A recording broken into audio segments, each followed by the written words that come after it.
lo sabes, Rico. What? Fins up today. Fins up today.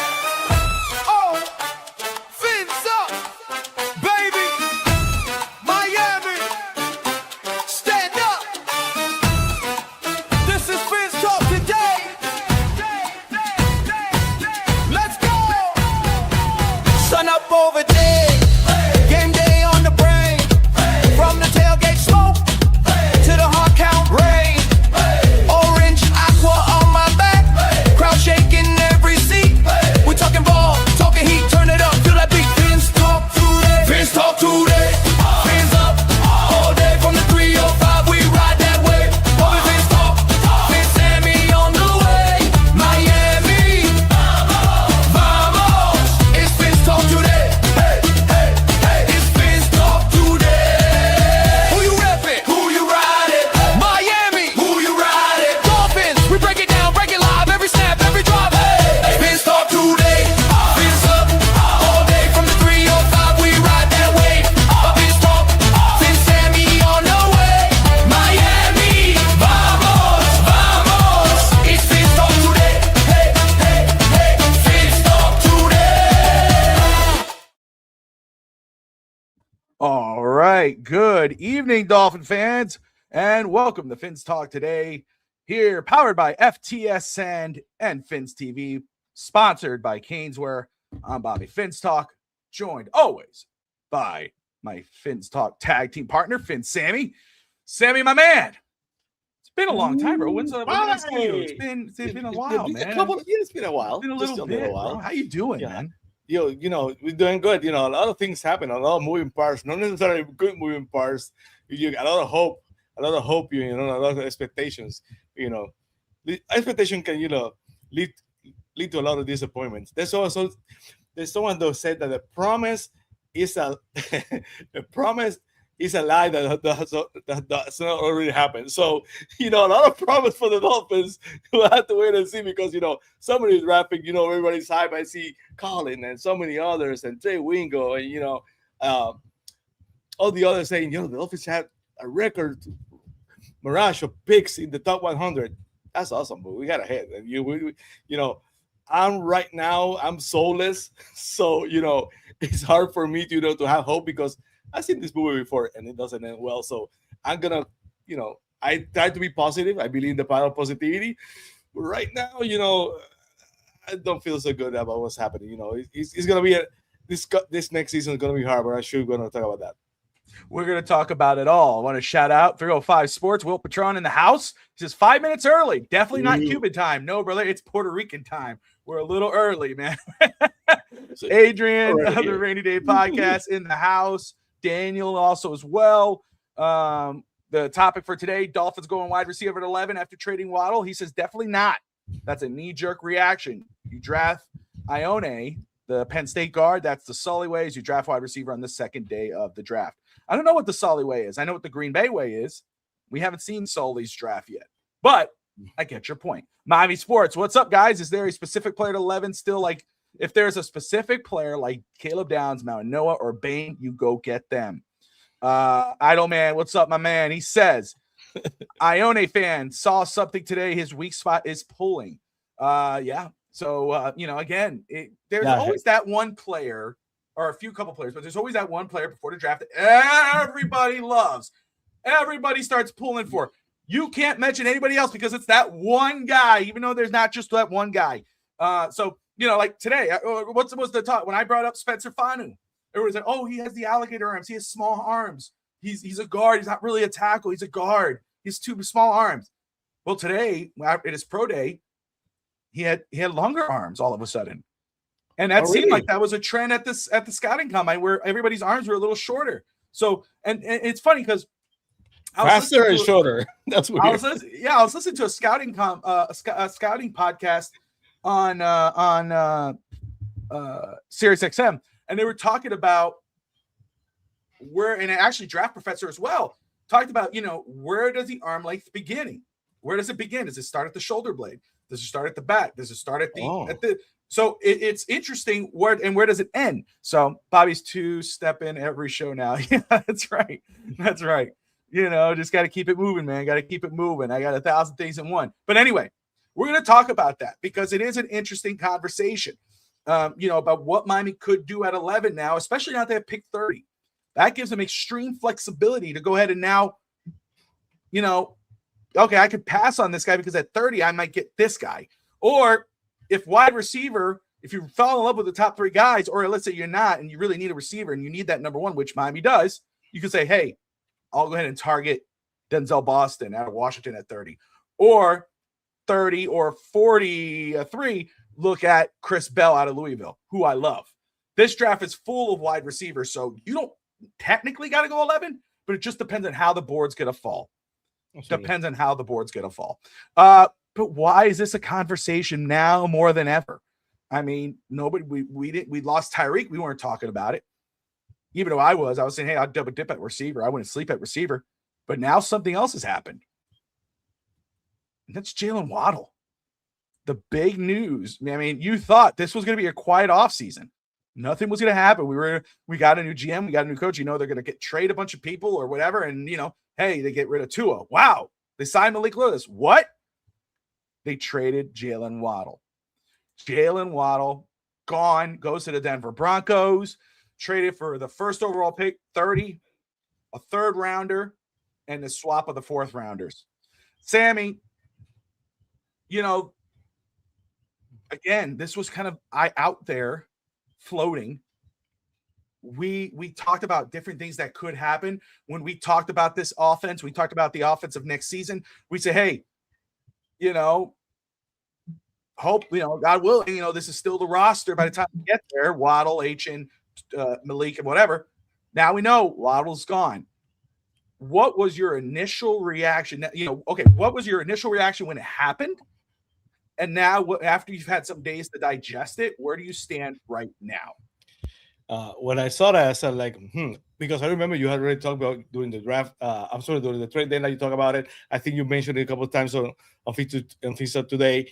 Last season, when at the beginning of the season, we started evaluating players. You say your hopes were not high on Waddle. You got that on the money. So you kind of been on this Waddle thing since the beginning. So the Dolphins invested so much in Waddle. When they traded back and then traded back again, basically 2 first-round picks for Waddle. That's a high value for that kind of player when you could have Penny Sewell or Jamar Chase. So Waddle never met the expectations. A fan favorite of mine. Everybody loves Waddle. The character, the person, the player, love him. But the value, the contract wasn't bad. That's one of the reasons they were able to move it, and teams were interested because that wide receiver market is way too high right now. So I was surprised but not shocked, just because you kind of said that before. So it was on the radar. I was kind of happy that it wasn't to the Bills, because that would have been really, really disappointing to see him go to the Bills. That would have sucked. We got a first-round pick this year, contrary to next year, because I always believe that you got a pick a year later. Basically, you devalue in the pick. If you get it first next year, they're equivalent a second this year. So I think that they got great value. I think it was a good trade for the Dolphins for the money. From the point wise, they won the trade. So disappointing because but it's not like the Dolphins want to be a playoff team with Waddle this year. Not right now.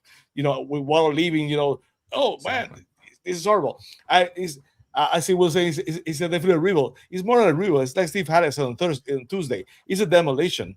The Dolphins basically have demolished. They've been demolished, made all the way to the studs. They're not leaving anything. And I'll tell you what. I know we're gonna talk Achane next, because anything can happen. But Waddle, sad to see him go. But the money, considering everything, the Dolphins got probably had over $80 million in cap next year, over $120 million the year afterwards. So having Waddle that is nice, but he's in the second contract. If he wasn't the first contract, I would say it was crazy to trade him. But by the time the Dolphins are probably good, Waddle is going to be entering his 30s. So it is what it is. No, 100%, and I understand fans in their feels in regards of the player, the person. Waddle is everything you want in a player in regards of representing your football team and the effort he put in the field the first 3 years, over 1,000 yards. I mean, we were saying when we brought in Tyreek, it's 1A, 1B. I mean, there's no better wide receiver core in the NFL. Something happened the last 2 years where even though if you look, it's not that bad a number, the statistic-wise, if you're just a ball watcher, but you saw during the game kind of a little bit of a drop-off, but you saw that with the entire Miami Dolphins team. So when you bring in a new regime who has nothing to do with you, I mean, they didn't draft you. They need to figure out how to rebuild and restructure this football team. The writing was on the wall, especially when the past regime was entertaining trading you to Buffalo at the trade deadline. Yeah. I mean, when you got a $30 mark, it's like, hey, let's move them or let's see what we could get for them. And what's crazy is they got a first-round pick. I never would have predicted it would have been a first-round pick. I thought it was going to be as high as a second-round pick because I know the potential of what Jaylen Waddle is. But you got a first-rounder. And I saw some people go, well, technically it's a second-rounder because it's the 30th overall pick. No, it's a first-rounder. You got a first-round pick. And guess what? You could use that pick either to trade, use it as trade bait. If Ty Sitson starts to fall and he's there at 30, Arizona or a team like that, Pittsburgh may want to jump up and get that pick. Now you got a couple extra picks, puts a pick for next year. That's a scenario that plays out. Or if there's a player that Miami passed on in the 11 that we really wanted, but wait, hey, we needed to get that one other guy, but holy crap, one guy's fallen. Oh crap, he's at 30. You go grab him now. Or you could use that pick to trade up into the first round and get that guy. That 30th pick is going to be so valuable. And I'm so intrigued on how Miami is going to use it. Again, 2 first rounders, 1 second rounder, 4 third rounders, 7 picks in the top 100. That is a treasure trove of capital for the Miami Dolphins. And when you got to rebuild this team, which you have to, mediocrity no more. We got to strip it down and restructure it so that way it's no longer mediocrity. We're talking about, oh man, we got to win that extra game in the playoffs, not just win a playoff game. We got to win that championship game. That's what it has to be about. Now, obviously, when Jaylen Waddle got moved, and everybody who wasn't expecting it, but again, surprising that they didn't, but the league started asking, what's going on with Devon Achane? Is Achane next? They start going, oh, well, Seattle, they got rid of, they didn't re-sign Kenneth Walker. They go after Devon Achane? Which is safe. It's a safe question. It's or a fair question. I get it. Right? You got rid of Waddle. You didn't re-sign Tyreek. You traded Tua. All right. You look like you're kind of get picks. Are you going to trade Devon Achane? No, at least for me. That's my personal opinion. You do not touch Devon Achane. Your goal is to re-sign Devon Achane. Unless you get a Godfather-like deal, you do not touch Devon Achane. Unlike Jaylen Waddle, Devon Achane is consistent. Unlike the offense last year, Devon Achane was your offense. He was your running game. He was your passing game. He was your receiving game. I mean, he was everything. He's still young. Yes, he's on his first-year deal. Now, the only way I would say, okay, let's explore that trade, if he says, I'm not re-signing. You go into the bye week of next year, your season's in the dump, you got teams trying to get into the playoffs, injuries and everything else. That's when you try to move Devon Achane, and because you didn't sign that deal. That's the only time I would say do it. Other than that, you're trying to re-sign him and keep him long-term to build with him on this team. You don't trade around. You don't trade proven young talent. This is a guy that you sign elsewhere, like he was a free agent or he was a player you trade for him when you're rebuilding a team. So you go, we got it. Now we got our running back. Let's go in and build him up. And he's more than a running back. He's not just a back. I would say not to trade him. I know I was debating all day with Coach Vogel and Josh Wingate from the Phins Talk Draft Show, talking about what's a Godfather-like offer, why you do it now. You keep hearing the thing, running back. I think he's more than a running back. Sammy, you know me, I have my opinion, but I respect everybody's opinion. I will listen. Am I wrong in my opinion on Devon Achane? No, absolutely not. And he's 24 in his first contract. It's basically the opposite of Waddle. Waddle is his second contract, and by the time that contract ends, he's going to be over 30. So, that is key. That the Waddle is a weapon. If Jaylen Waddle was a weapon that he was, that would be debatable, but he never got to that point. So, again, but the $1 million man, everybody has a price for the $1 million man. Everybody has a price for the Dolphins. If you come with a strong enough offer, he's going to get traded. You can bet on that. That reporter said, no, he's off the market. Basically, I thought about it, and I heard reviews a couple of outlets today that it's basically if you want him, you're gonna have to pay. You're gonna have to come back with a better offer. With a, not a tons of kind of offer. With I don't say you gotta get that treasure trove, but it was so good we could not pass up. That's basically Devon Achane. I was listening to someone in the media right now. I think it was this morning saying that Devon Achane, trying to hint that Devon Achane is not happy, that he wants his money, that basically everybody wants to get out of the office right now. But that source is not very credible. Probably know what I mean by now. Our big brother, our big Phins brother right there, Big E, asked a question right there. Oh. Shout out to Big E. Love you, big guy. Good to see you, my man. He says, but what if you get an offer of a first and a third round pick for Achane? Do you pull the trigger? Sammy, I'm gonna let you go first on that one. I would. I definitely would. First and a third, I will have to. It's too much of it. It's too much of it. The first round pick right now, for a running back, that's hard. My heart says no. The general instinct in me says, it will be too good of an offer. But it will be too much. It will be too much to for a first round pick right now for a running back these days when they're devalued. And you drafted Devon Achane in the third, I think it was the third, fourth round. I think it was the third. You get him basically a third back and a first. When you look at that, that's the kind of offer you can refuse. You're gonna have to pay Devon Achane he was probably a lot of money, tough fight money. He's gonna, if you gotta get an extension, it's gonna probably have to be after June 1st when the salary clears up. They're gonna have a lot of money this next year and the year after. The problem is not the cap; the problem is not the money. But it's hard. It's hard because again, the guy is young. Right now, the best player on the team. A first and a third is really tempting. But I don't think the Dolphins will get a first because again the position is so devalued that I don't think any team will come back to the Dolphins for a third. I would not trade him for a second for sure. But I'll tell you this, and shout out to Big E and Will of the 305 Sports Now, Adrian, James. James says you got to get more than you did for Waddle, and you know what? I'm gonna have to agree, and I'll tell you why. He's not just a running back. He's so much more. And I think teams view him that way. And I think the Dolphins do too. Yes, the smart thing to say to the NFL is to say he's not available.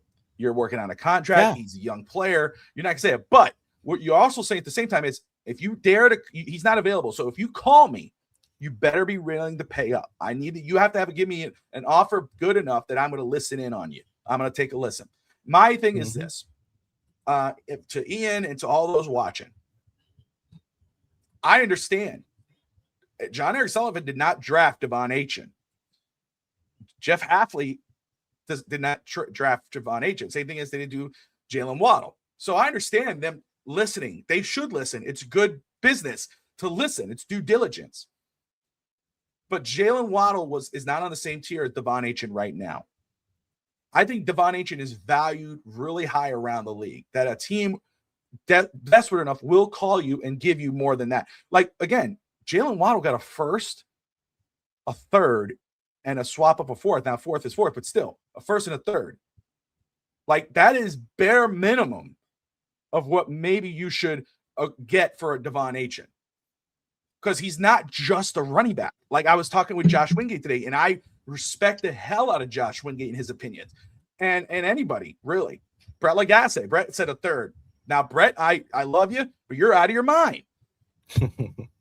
Devon Achane is worth a first and a lot more, in my opinion. The only reason why maybe you would go, okay, let's go ahead and do that move for a first or a first and a third is if by the break, by the before the trade deadline, a team is desperate enough, and let's say Achane has agreed not to do a deal, and he's like, I want to test the market.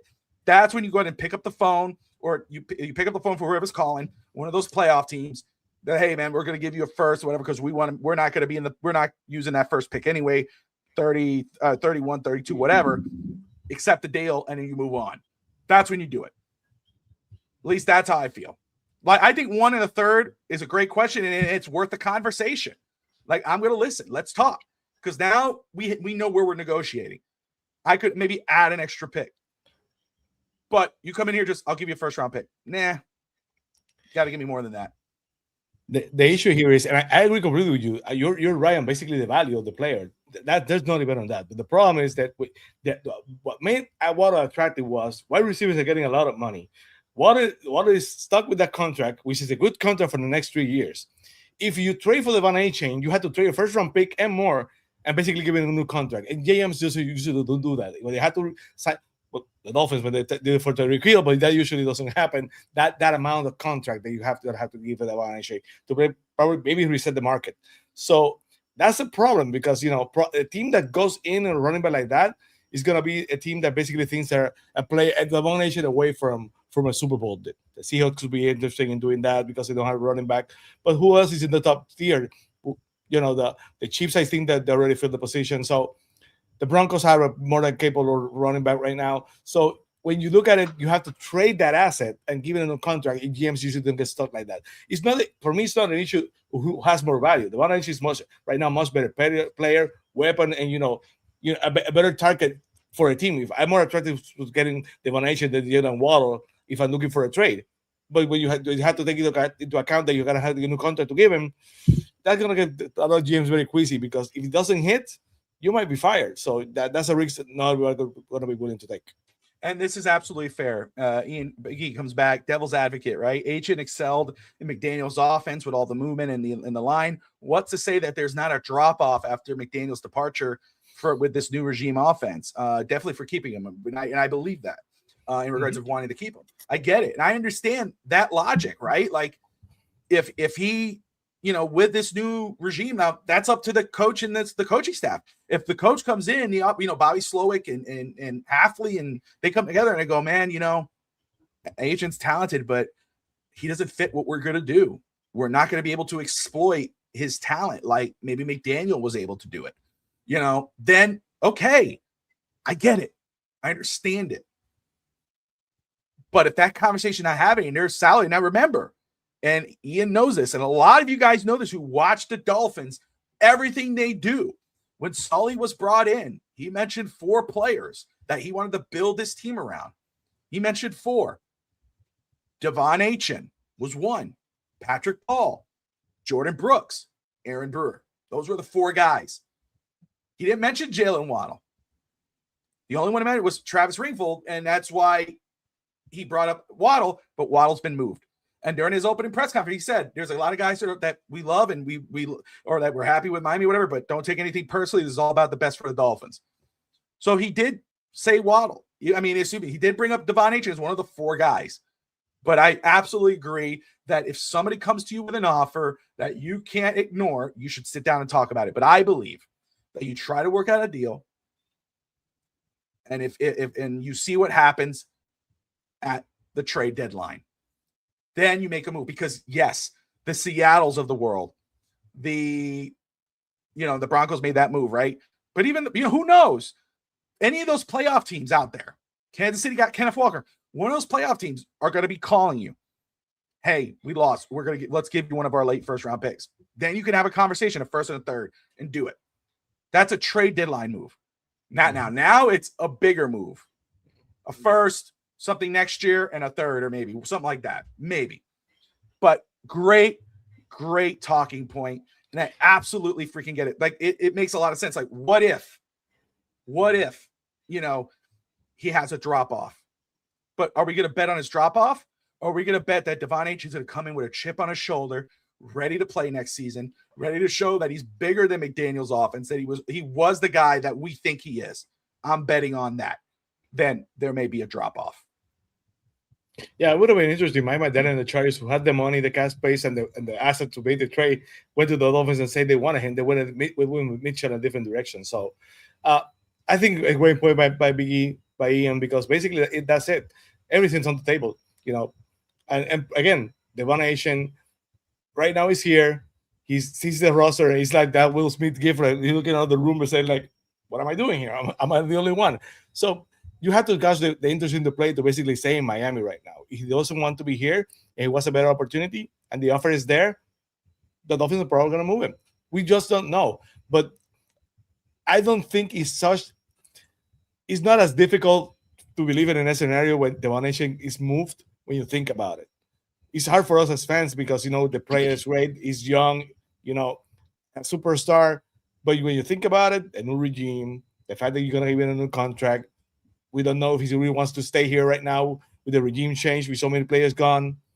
It could happen. We have to wait and see. But right now, the fact that the Adam Schefter went to X and said he's not going to trade it. The Dolphins are not listening to offers. The only thing that he's going to do is basically ask for more. Everybody has a price. That's all. Now, to Ian's point, Big E about McDaniel's offense, I think Will of 305 Sports now, and shout out, go Canes, right? You love Canes content, you love any Miami sports content. Go check out 305 Sports and the Rainy Day Podcast. But it's true. If you address the trenches, like Sully has said, build from the inside out. Let's say whether you get a Francis Mourinho out of Miami, or a Spencer Fanu out of Utah, or Vega Ione out of Penn State, or Jennings Dunker. Let's say you stack that line, you move Savannah to the right side, which he should be. You get a swing tackle to put with Austin Jackson. You got Patrick Paul. We got him. You get a left guard. You build that line. You can't tell me Devon Achane's not going to be a better version of Devon Achane. You put up that line, brother, oh brother, he's going to feast. Go get him some utensils. Go get a little towel, put it on his chest there, and watch him feast on the league, because he's not just a running back. He's a receiving threat as well. I mean, my goodness, I loved Reggie Bush coming out of college. And Reggie Bush is the best college player I've ever watched. When he went to the Saints, thought it was off, but when he became a Dolphin, like, that's what I see with him. I get that. I don't want to say he's Reggie Bush, but man, he plays so damn that close.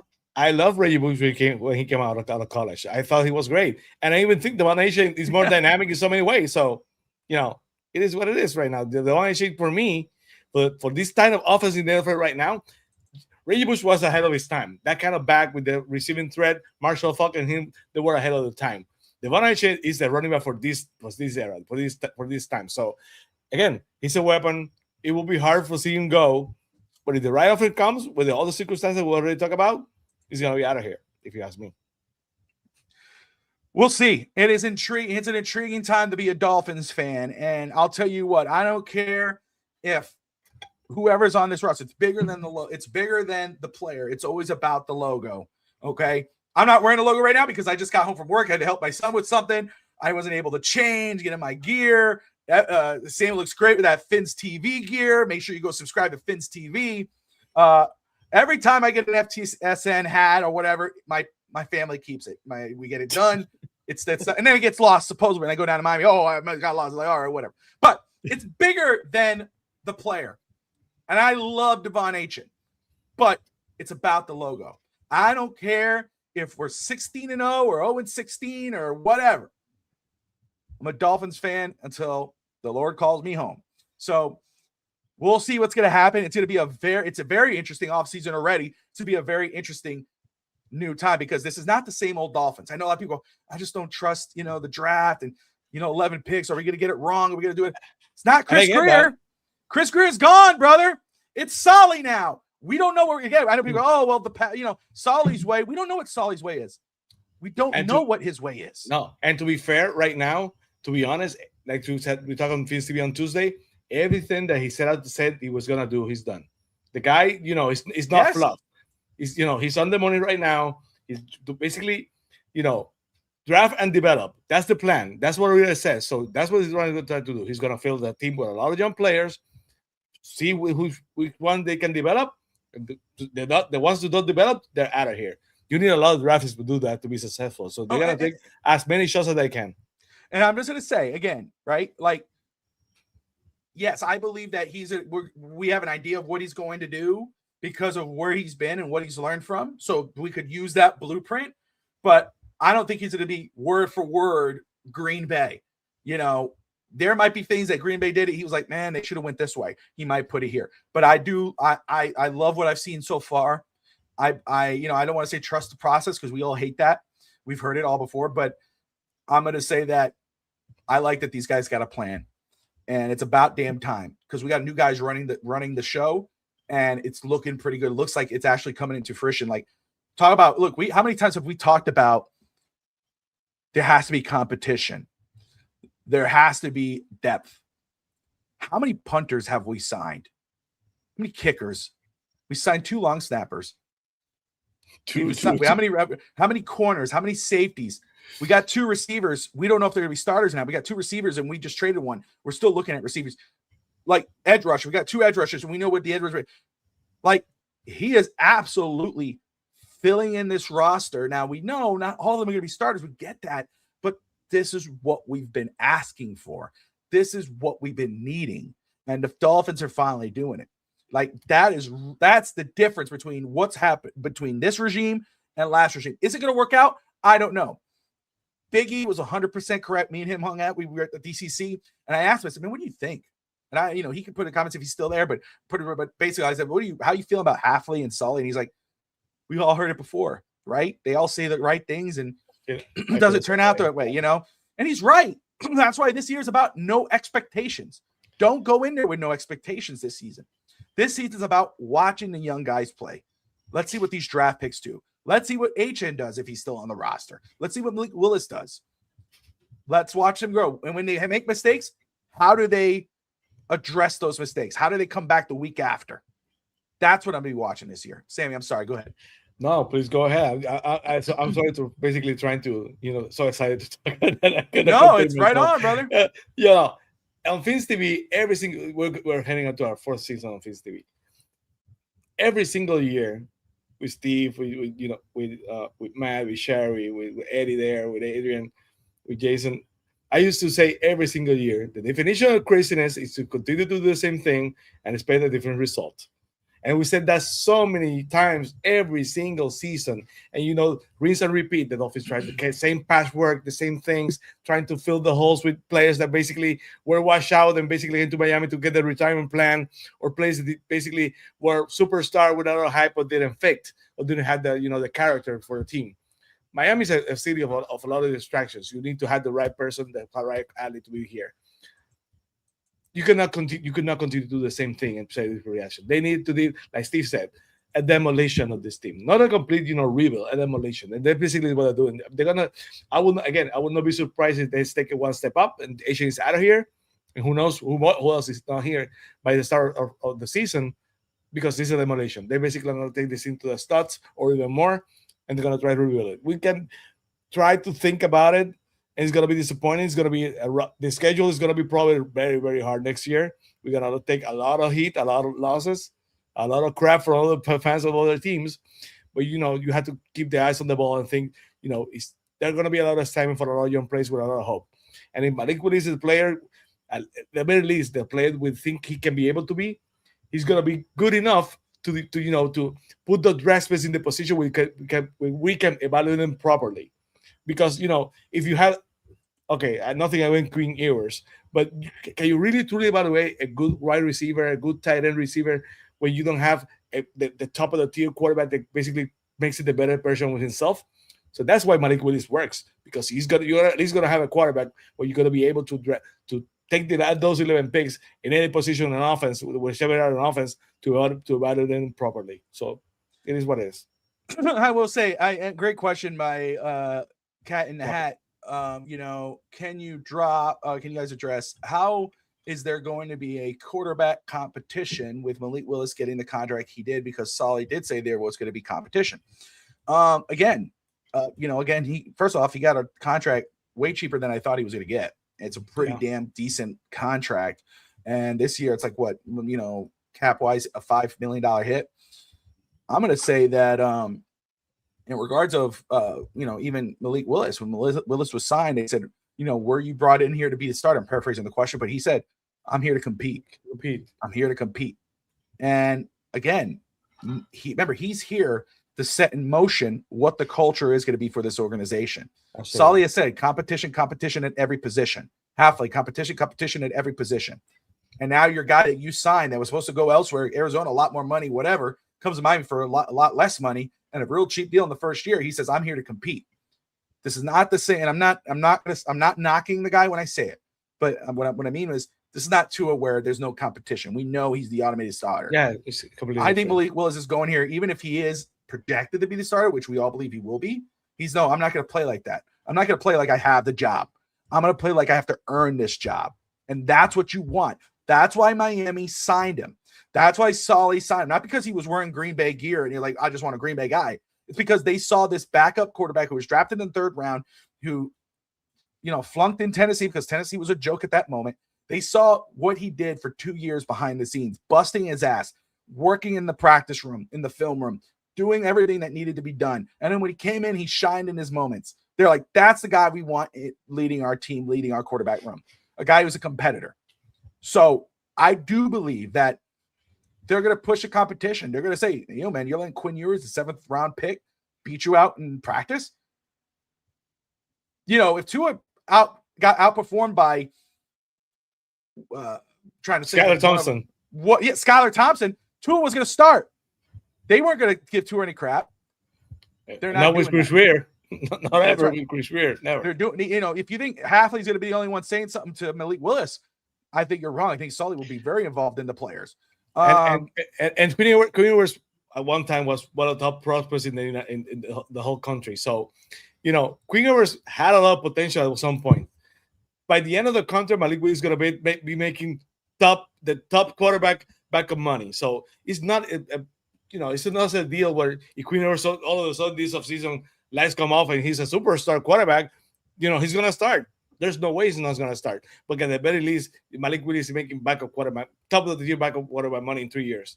The way the market is moving. So I heard a lot of competition. If you really believe that Dan Marino was here to compete every single week, you're crazy. If you really believe that Josh Allen or any quarterback that's settled is for competition, you get competition in training camp. You get pushed by the guy because of your pride. You don't want the guys who's beside you pushing you make you look bad. But you're not going to lose the starting job. That's not going to happen. So, I hear a lot about competition. I get it, but how much competition do really quarterbacks get? If you got to start a quarterback, he's a starter, you get no competition. That's the bottom line. I think, if we see him struggling and then we go into next year and he's still the guy, and that's a conversation to have. But Cat in the Hat, no, man, thank you for your comment. Thank you everybody who's watching right now, whether you're watching on X or Facebook or Twitch or YouTube. We appreciate everybody watching. Please ask questions. We're here. We love the interactions. We love the commentary. We want to have fun, whether you agree or disagree. That's what it's about. If you're new to the channel, you're new to the show, hit that subscribe button, come back with us, hit the notification bell. We got a lot of awesome content here on FTSN, not just football. We got wrestling, we got basketball, we got baseball, we got it all. So do me a favor, hit that like button. I appreciate you, Cat in the Hat, with the questions, man. Kenyon Sadiq, Ray for Arm Day, 305, throwing out the tight end out of Oregon. 305 Sports Now, Sadiq is a dog. But no, again, just the 11th draft picks. We're going to go ahead and we're going to start soon the mock draft. We got 305 Sports Babe and Lou from Dade coming on shortly to do that in the next couple segments, which is to be awesome. Love them to death. Great people. My cousins, inside joke, my cousins, but love them to death. So they're going to be on shortly to help us with the mock draft. Just give us their opinion. Bobby, you got no bottoms under that desk. It just sucks. Yeah. I want to make a joke, but this is not East Tension, but this is Phins Talk today. I'm trying to keep it even, brother. Anyway,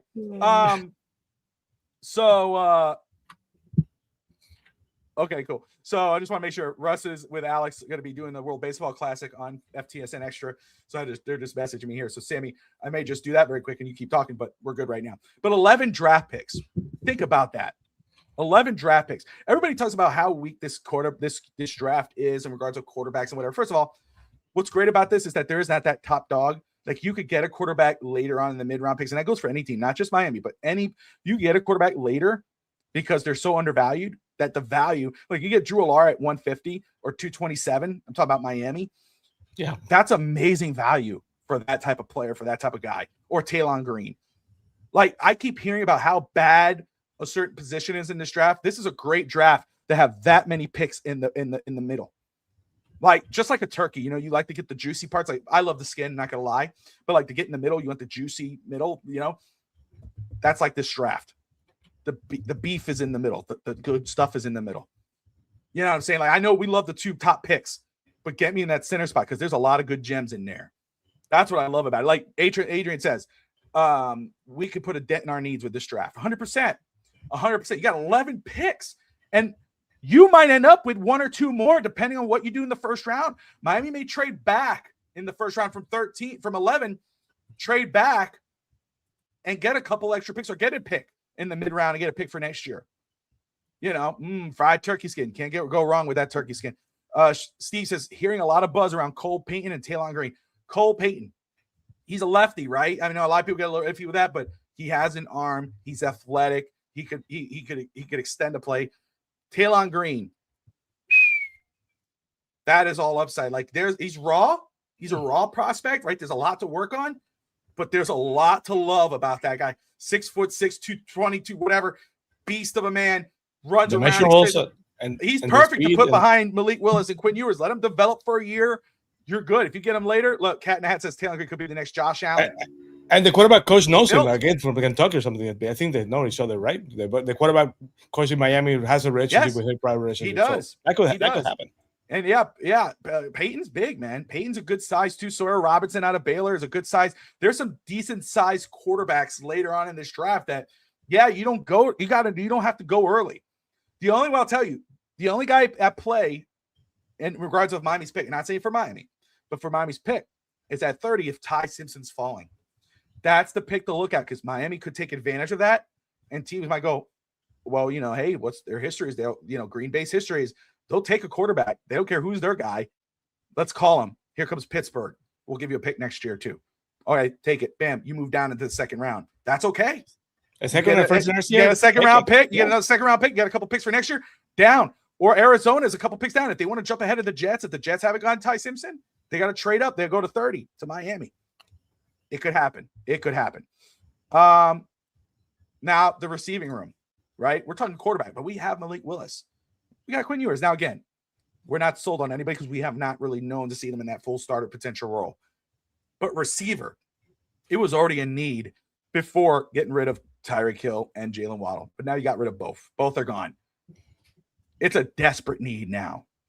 And I'm not saying Malik Washington's not good. I love Malik Washington. I believe in him. He's a weapon. Who knows what we get out of Tutu Atwell and Jalen Tolbert. But receivers absolutely a need, and maybe you go double dipping on there. Now, Sammy, I have to ask you.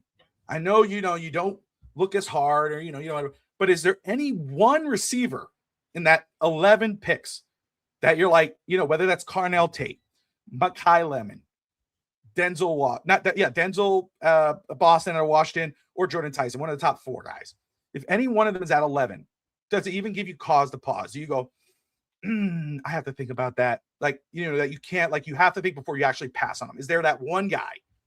There's one, but I used to be huge. I used to be huge on the draft. I used to buy every single magazine they have for the draft. I used to do my mock drafts. In recent years, when you get my age, you think things are kind of differently. So right now, I'm not as big on the draft. That's why I have you guys. I have Jason, other people. Eddie is in my ear every single day with the draft. So I rely to you guys because, you meet people who don't know so much more than you, so you rely on them. What's the name of the Ohio State wide receiver? They're probably going to go into the top 10. Carnell Tate. When he said it was a dream of him to be a Miami Dolphin, I had to go look at the highlights. I had to look at the at what he's done, and I was impressed. That's the kind of guy you want. This is a guy that wants to be a Miami Dolphin. He should be probably out of the Dolphins' reach. He's probably going to pick before the Dolphins pick at 11. So he's there as a wide receiver. That's the guy I would love to have. The other guys, I don't see nothing special on that. I think that the Packers have made a habit of basically drafting a wide receiver in the second round, third round. Aaron Rodgers didn't have a wide receiver drafted in the first round ever in Green Bay. Ever, not once.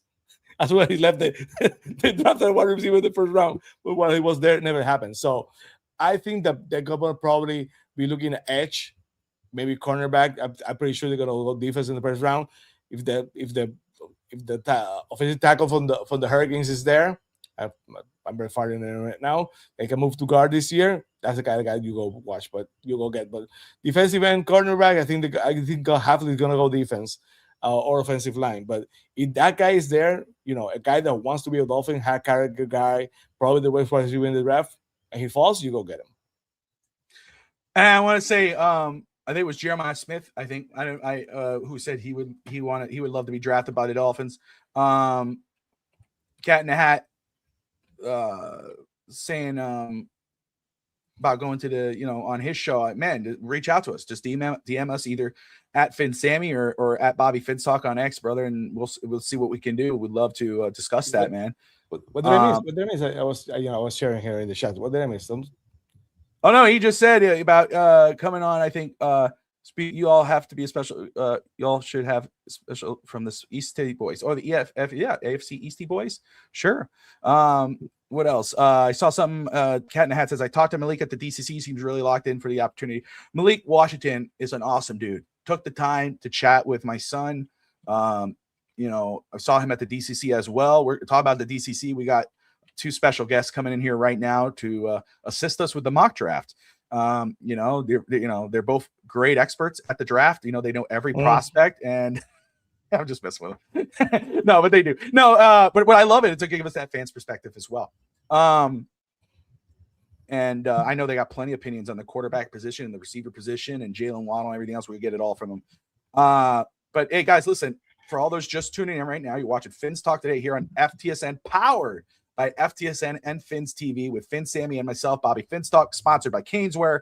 Make sure you're subscribing to the channel if you're new, whether you love or hate what we're talking about or what we're saying. Let us know. Put in the comments. Put in after show comments if you're watching Post Live. And if you hate us, why? We're great. Tell us why. We're okay. We got things. I cry later. Have to be on Thursday I cry nights. in a corner later, and I ask my wife for a hug, and she says, "Grow up," and it's like, "Oh, okay, whatever." And you gotta just, suck it up, whatever. But anyway, I'm all cried out. What can I tell you? Right. That's right. All right. Let us go ahead. We're going to throw this up. Let's see. I should have everything ready to go. And then we'll bring in our 2 awesome guests. There I am. There's Sammy. And there's the power couple. Hey! The guys, how are you? Sorry, Bobby. I got to call you back. I'm sorry. John Eric Sullivan calls me every Thursday night around this time, asking me what my opinion is. You see? I got to call you back. I'm sorry. I got to go. Bye. if it wasn't for us in his face, I will believe you. It's like the Heat and Lakers play. I don't know. He's taking calls when there's big things on TV, but okay. Well, first off, before anything, I want to thank you both for taking the time and coming on with us. I did reach out to you guys earlier today. I was like, I told Sam, I said, you let's bring Lou and Ashley's at 100%. So I was like, I'm going to text Lou. I know it's short notice. I know you guys are busy, but thank you all for coming on. I finally got him this week because I wanted him for 50 on Tuesday. So I finally got you guys. Yes, we did it. We did it. I got the NWO tonight. Oh, love it. Yes. Yes, I love that little thing that Sammy does, man. It gets me a lot pumped up for Fins Talk today already more than I am. But man, oh man, it's all good. It's all good. So listen, before we get into the draft, I know you guys are on your show. You guys talked about it, so forgive me for asking you again. But maybe it's a day later. You're feeling a little better, or maybe you're feeling a little worse. Jaylen Waddle. There's a lot different now from the last time we talked. Last time we saw each other, we kind of had an idea of what was going to happen. But there's some stuff that we weren't sure was going to happen. First, just let's talk about Jaylen Waddle. Ashley, I'll start with you, and then Lou, you follow right up, brother. Ashley, you got that news. What was your immediate reaction to seeing Jaylen Waddle traded to the Broncos? Honestly, the first thing was, SHIT, Devon Achane's next. Because I just thought that Waddle was kind of safe. I thought that they already did all the purging they needed to, obviously, with Tua and everybody who Chubb. And the whole list goes on and on and on. And I thought, okay, this is where we're going to start building up. And then all of a sudden we get a gut punch and Waddle. And then I thought, hey, if Waddle's gone, Achane's gone. So then that's when I called you. You didn't pick up, thank God, because you didn't pick up because I think at that point I was in tears, more like, oh my gosh, Waddle's gone, but Achane's next. So while it is a shocker, if we're really going to rebuild this, we got to really rebuild it. And, we get connected to these players as fans. We met Jaylen Waddle's parents many times. We love the whole Penguin thing. He's always been a great guy on and off the field. That part of it sucks. But you take the fan part of it, and if they get, hey, this is a really rebuilt, and this is just a piece that we're going to have to replace and start it over. Yeah, same thing. I love Jaylen Waddle. Class act, good in the locker room, leader. Productive. He did miss some time, some games with nick injuries, but great guy. Like I said, all around. Hate to lose a guy like that, but it made didn't make any sense for him to stick around. His cap hit's going to be a lot bigger next year, which would be even harder to move. You got to think his production will go down with all these pieces gone now. And so this made perfect sense. And to get a 1 and a third rounder for him, I think we did good. I think Sullivan did a great job making that trade. It just stinks because he's such a nice guy, right? If he was like a stinker, you'd be like, all right, peace. But you know what? He's such a dang nice guy, and it's just part of it. It just. And how many people have a Waddle jersey? 1, 2, 3, 4. So it's part of the collection, and it goes on. You just trust the process. And I think you guys are right on the money, right? Like as a person, and even as a player, even though wasn't consistent, like in and out of games with injuries, wasn't the same guy we had the last few years. Like the first 3 years were great. Like we had 1A, 1B. We knew, like, man, if Tyreek was gone, we had Jaylen Waddle. But the last 2 years, there was something off there. But you still like, man, we got a great player. At least you're giving 100% on the field, but also a great person, a great guy representing your organization. Yeah. That was one of the other things, right? You could say whatever you want, but you couldn't say anything negative about that. But exactly where the team was, like, and it's been the deal had to happen, right? It had to move on. You get a first round pick and a third round pick. How could you deny that? Now you got 4 third round picks plus an extra first round pick. I mean. Yeah. My mouth is salivating. Like I said, it's like Thanksgiving Day with Tati. I respect everyone who makes turkeys and everything else, but there's no better turkey than what Tati makes on Thanksgiving Day. Like I wait all year for that, and then it's like the extras, and I get a little mad when I get home and I found out like my father ate it all, and like everybody and I got nothing left. Like that upsets me. That's how I feel right now about this draft. Like I'm salivating for the draft. But Bobby, it's even more because it's all those picks plus without Chris Greer's stupid and idiocracy. So it's even like plus the stuff. You got it 1,000%. Yes. You add the apple pie, the pumpkin pie to that because Chris Greer is gone. Plus you have all these picks with a new brain, and so it's the full Thanksgiving Crackle Barrel, Golden Corral, wherever you're eating it from, unlimited. It's happening. It's 100%. That's the thing. I was like I've seen some comments and people saying like, man, I'm trying to get excited, but I don't trust what they're going to do with these draft picks. It's like, you do know this is not Chris Greer. And I'm not saying we don't know what's going to happen. Solly could be, we don't know, but at least it's someone new at the wheel, right? And now, so we're hoping. I mean, you saw kind of what Green Bay hasn't always been winning the championships or being, they've had bad years, but they've been consistent. They've always been in the conversation. And that's what we want with the Dolphins. We want to say, hey, man, that Dolphin, man, they won the wild card, but they lost the division. We need to get over the division. Oh, we need to get over the AFC championship. We want to have those conversations, not about, all right, we're getting rid of this coach. Are we getting rid of this GM? Are we getting rid of this quarterback? Like we want, but you have to start from the bottom, and so it's really cool. I got to ask you this, because I'm seeing some of the comments. You brought up being concerned about Achane. We talked about Devon Achane, and I gave my 2 cents, like, and Big E was in the comments and he played devil's advocate. He said, what if somebody offers you a first and a third, do you do it? And I said, you know what? I think it has to be a conversation, but the only way I do that is if it's a Godfather-like offer that I would even entertain talking about it. Now, if it's not a Godfather-like offer, let's try to work out a deal with him. Let's see how it plays out. Let's try to get a contract extension. And by the bye week, or the trade deadline, there's no deal, then start entertaining the trade offer so you're not losing him for nothing. Lou, what are you thinking about Devon Achane? Would you entertain a trade offer right now, or would you try to extend him or entertain it later?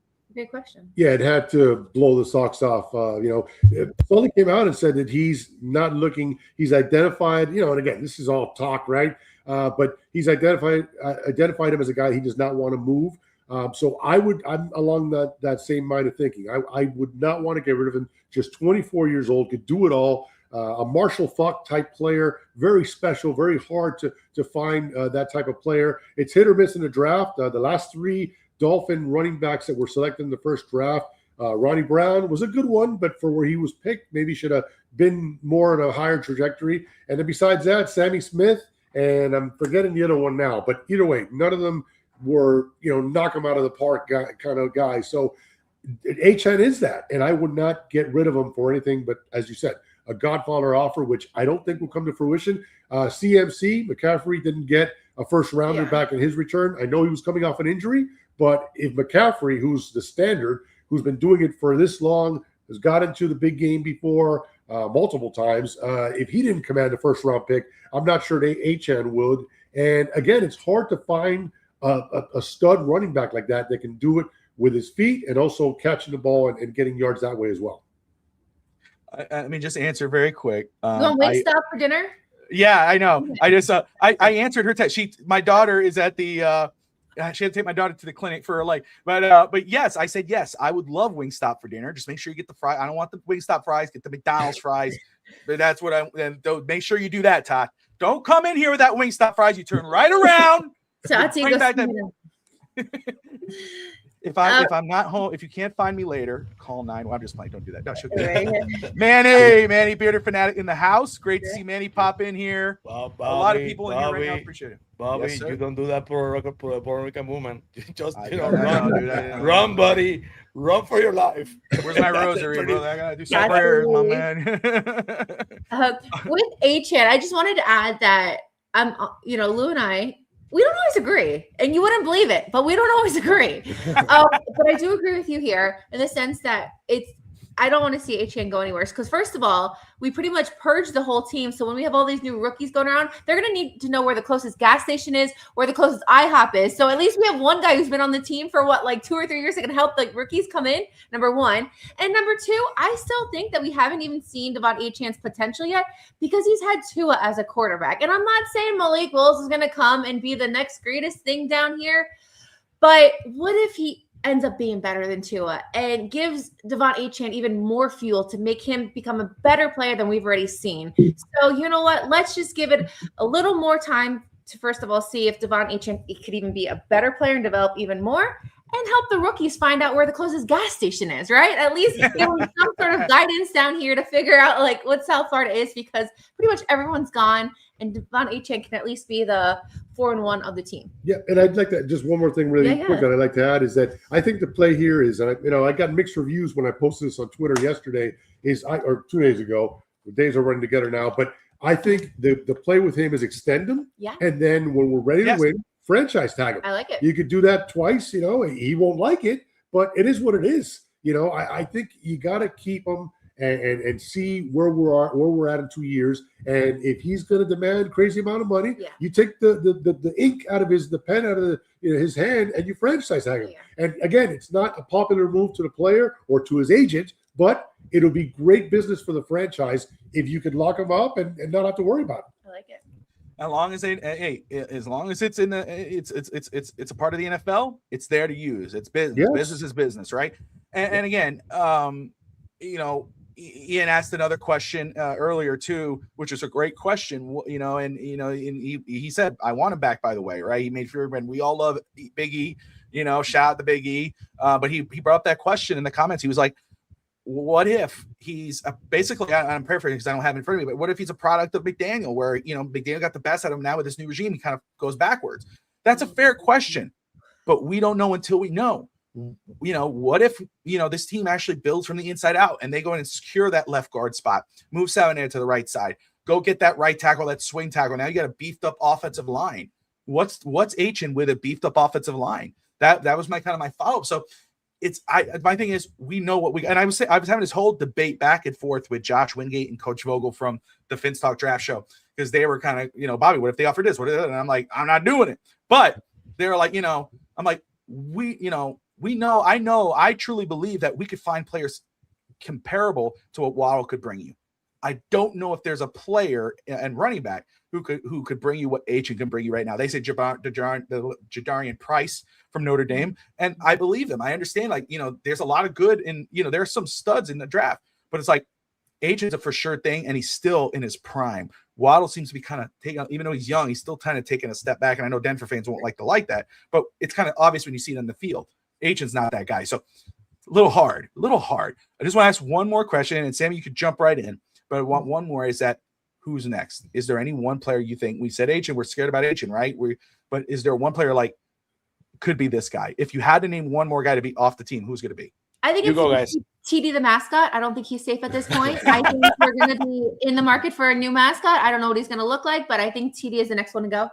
I would have put the pie that Steven Ross saying, sure, whatever. I think, what do you think? Could be, go ahead, Lou. we're going with the youth movement. I think Sealer, I love him. Okay. Actually, absolutely love him. But, the money that he's making here, I think he's on the books for 2 more years.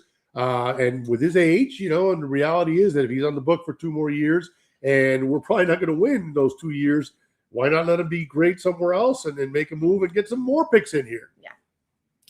For me, I think Aaron Brewer is going to break the bank because you see with the money the Garza and Senators are getting, Aaron Brewer is going to get really, really, really get paid. So if they find a way to draft someone, a center that can probably, plug him in this year, I would not be shocked if they trade him before the season starts because Aaron Brewer is going to get paid. It's a great point. That's a great point. Great point. All right, so let's go ahead and do this. So, how we're going to do this? Okay, we're going to go. We're going to sim to the 11th pick. All right, we'll kind of see how it played out, and then we're just going to discuss what's on the board and where you guys think, like, hey, position wise, if you know the player, great. If you don't, that's okay. We go, man. I really want to get that receiver. I'm going to say in the comments too. I know people are like, no, draft him. We need the guard. We need this. Chill. It's okay. We get it. It's a mock draft. It's not perfect. This about what we think. Like, hey, man, we really need that receiver. We got rid of Waddle. We don't have Tyreek. We need that guard. We need that edge rusher. Ruben Bain's there. Go get him, right? Like, can't ignore that. So don't feel stressed out. We're going to have fun. You got the comments helping you. I got your back. Sammy's the best one. He's the most knowledgeable one when it comes to the draft. He'll help you out. Sure. I'm gonna get my smart glasses right now because I'm so smart about it. So. Wow, Sammy, look at you looking like a scientist or professor. Wow. This is my, like my Clark Kent when I go to work. This is my Clark Kent. So. Wow. Very nice. Take all my money. And we'll explore trade downs too. We'll explore trade downs too. If you guys like this possible trade, we'll roll. Oh, that noise! There's that sound, noise. that jingle, that draft jingle. I found that. There you go. All right, so we'll go ahead and we'll roll it out here. Well, that's pretty cool. And this is called sticktothemodel.com. It's a really cool mock draft simulator. It's clean, it's visible, and what's really cool. And actually, PFSN has done a really good job too, Lou. If you go and you do that, you can click on the player and it gives you the trajectory and gives you explanation. It's really cool. Now with this one, if you click on the player, I'm clicking on the wrong one here. Gives you some notes there, gives you the draft trends, tells you where they're going, gives you the statistics as well. So if you guys want to just practice and kind of just, this is a really cool app. So this is what's really neat, right? So if you look at how it kind of played out, Mendoza obviously goes number one. Oh, you don't say. Okay. We knew that was going to happen, right? Shocker. I know, guys. I see the player. I know. Don't worry. There's 2 guys I see that I would beat. But Carnell Tate going to number 2 to the Jets. Ty Simpson might come into play there. Wouldn't be surprised. Alvell Reese, Ruben Bain, possibly. I'm surprised by Tate, but this is a mock simulator, so it just plays out. Alvell Reese goes to the Cardinals. David Bailey. If Bailey or Mauanoa or Bain are there at 11, it'll be hard to skip out on. Jeremiah Love. We just talked about Devon Achane. If Miami actually did move Devon Achane, Love comes into play. Out of Notre Dame, the running back. Oh, crap. Mansour Delane, corner out of LSU, favorite for Miami at 11 as well. He's actually met with the Dolphins. Sonny Styles, he to the Saints, which is actually a favored pick there. Ruben Bain goes to the Chiefs. Mm-hmm. Peter Woods, D-tackle, goes to the Bengals. So here it is. So Spencer Fanu. First off, this right here, that's the favorite. Like if he's on the board, this is a captain of your defense. This is the coach of your defense. It'll be hard to skip out. Now, you might see some people go, man, but he has medical red flags and this and this. Fitzstans and I looked it up, and then I think McAfee brought it up. Pat McAfee was like, no, teams are saying there's no concerns with his medical. So, but maybe that's why he's dropping in this mock. Maybe that's why he's dropping in some mocks if teams are concerned with his medical. So you have to be comfortable with taking him at this pick. I will say, though, if you did skip out on this pick, that you got Minio McNeil Warren out of Toledo, probably at the 30th overall pick, or you could go Dylan Thieneman here out of Oregon if you really need a safety. But Caleb Downs, this is one of those picks where you're like, he's one of the few blue chip elite players in the draft. Spencer Fanu, this is a top graded guy for me in offensive line. People were concerned about his alligator arms. Actually, his arms are a little longer from his pro day. They measured them, so let's knock that out of the butt. But 6'5", 311. He right tackle, so he could be a swing tackle for Austin Jackson, but you also could plug and play at guard until he's ready to take over Austin Jackson's spot. So, and then you got Jordan Tyson at receiver, you got Mekhi Lemon. You've got, of course, Kenyon Sadiq, the tight end, and the guard, Vega Ione, which is a fan favorite. I'm sure you guys, if you guys are talking, you ever talk draft, you know people are going to be throwing his name in the comments. Ashley, I see you're zoning in deep at the computer. No, because my husband has really bad eyes, and he I can see him struggling, and he didn't know that we could zoom in on the computer, so I'm actually helping him. No, not true. I thought you were like zoning, like, look at him, talk about that player. I was like, oh, cool. No, because our computer we're able to zoom in, and so that's a big. Does A look better? Or does B look better? Okay. Let me cover my eyes. Hold on. Okay. So and look, in the comments, look, James says Fanu is hard to pass on. Spencer Fanu, I love Fanu. I'd be happy with Fanu.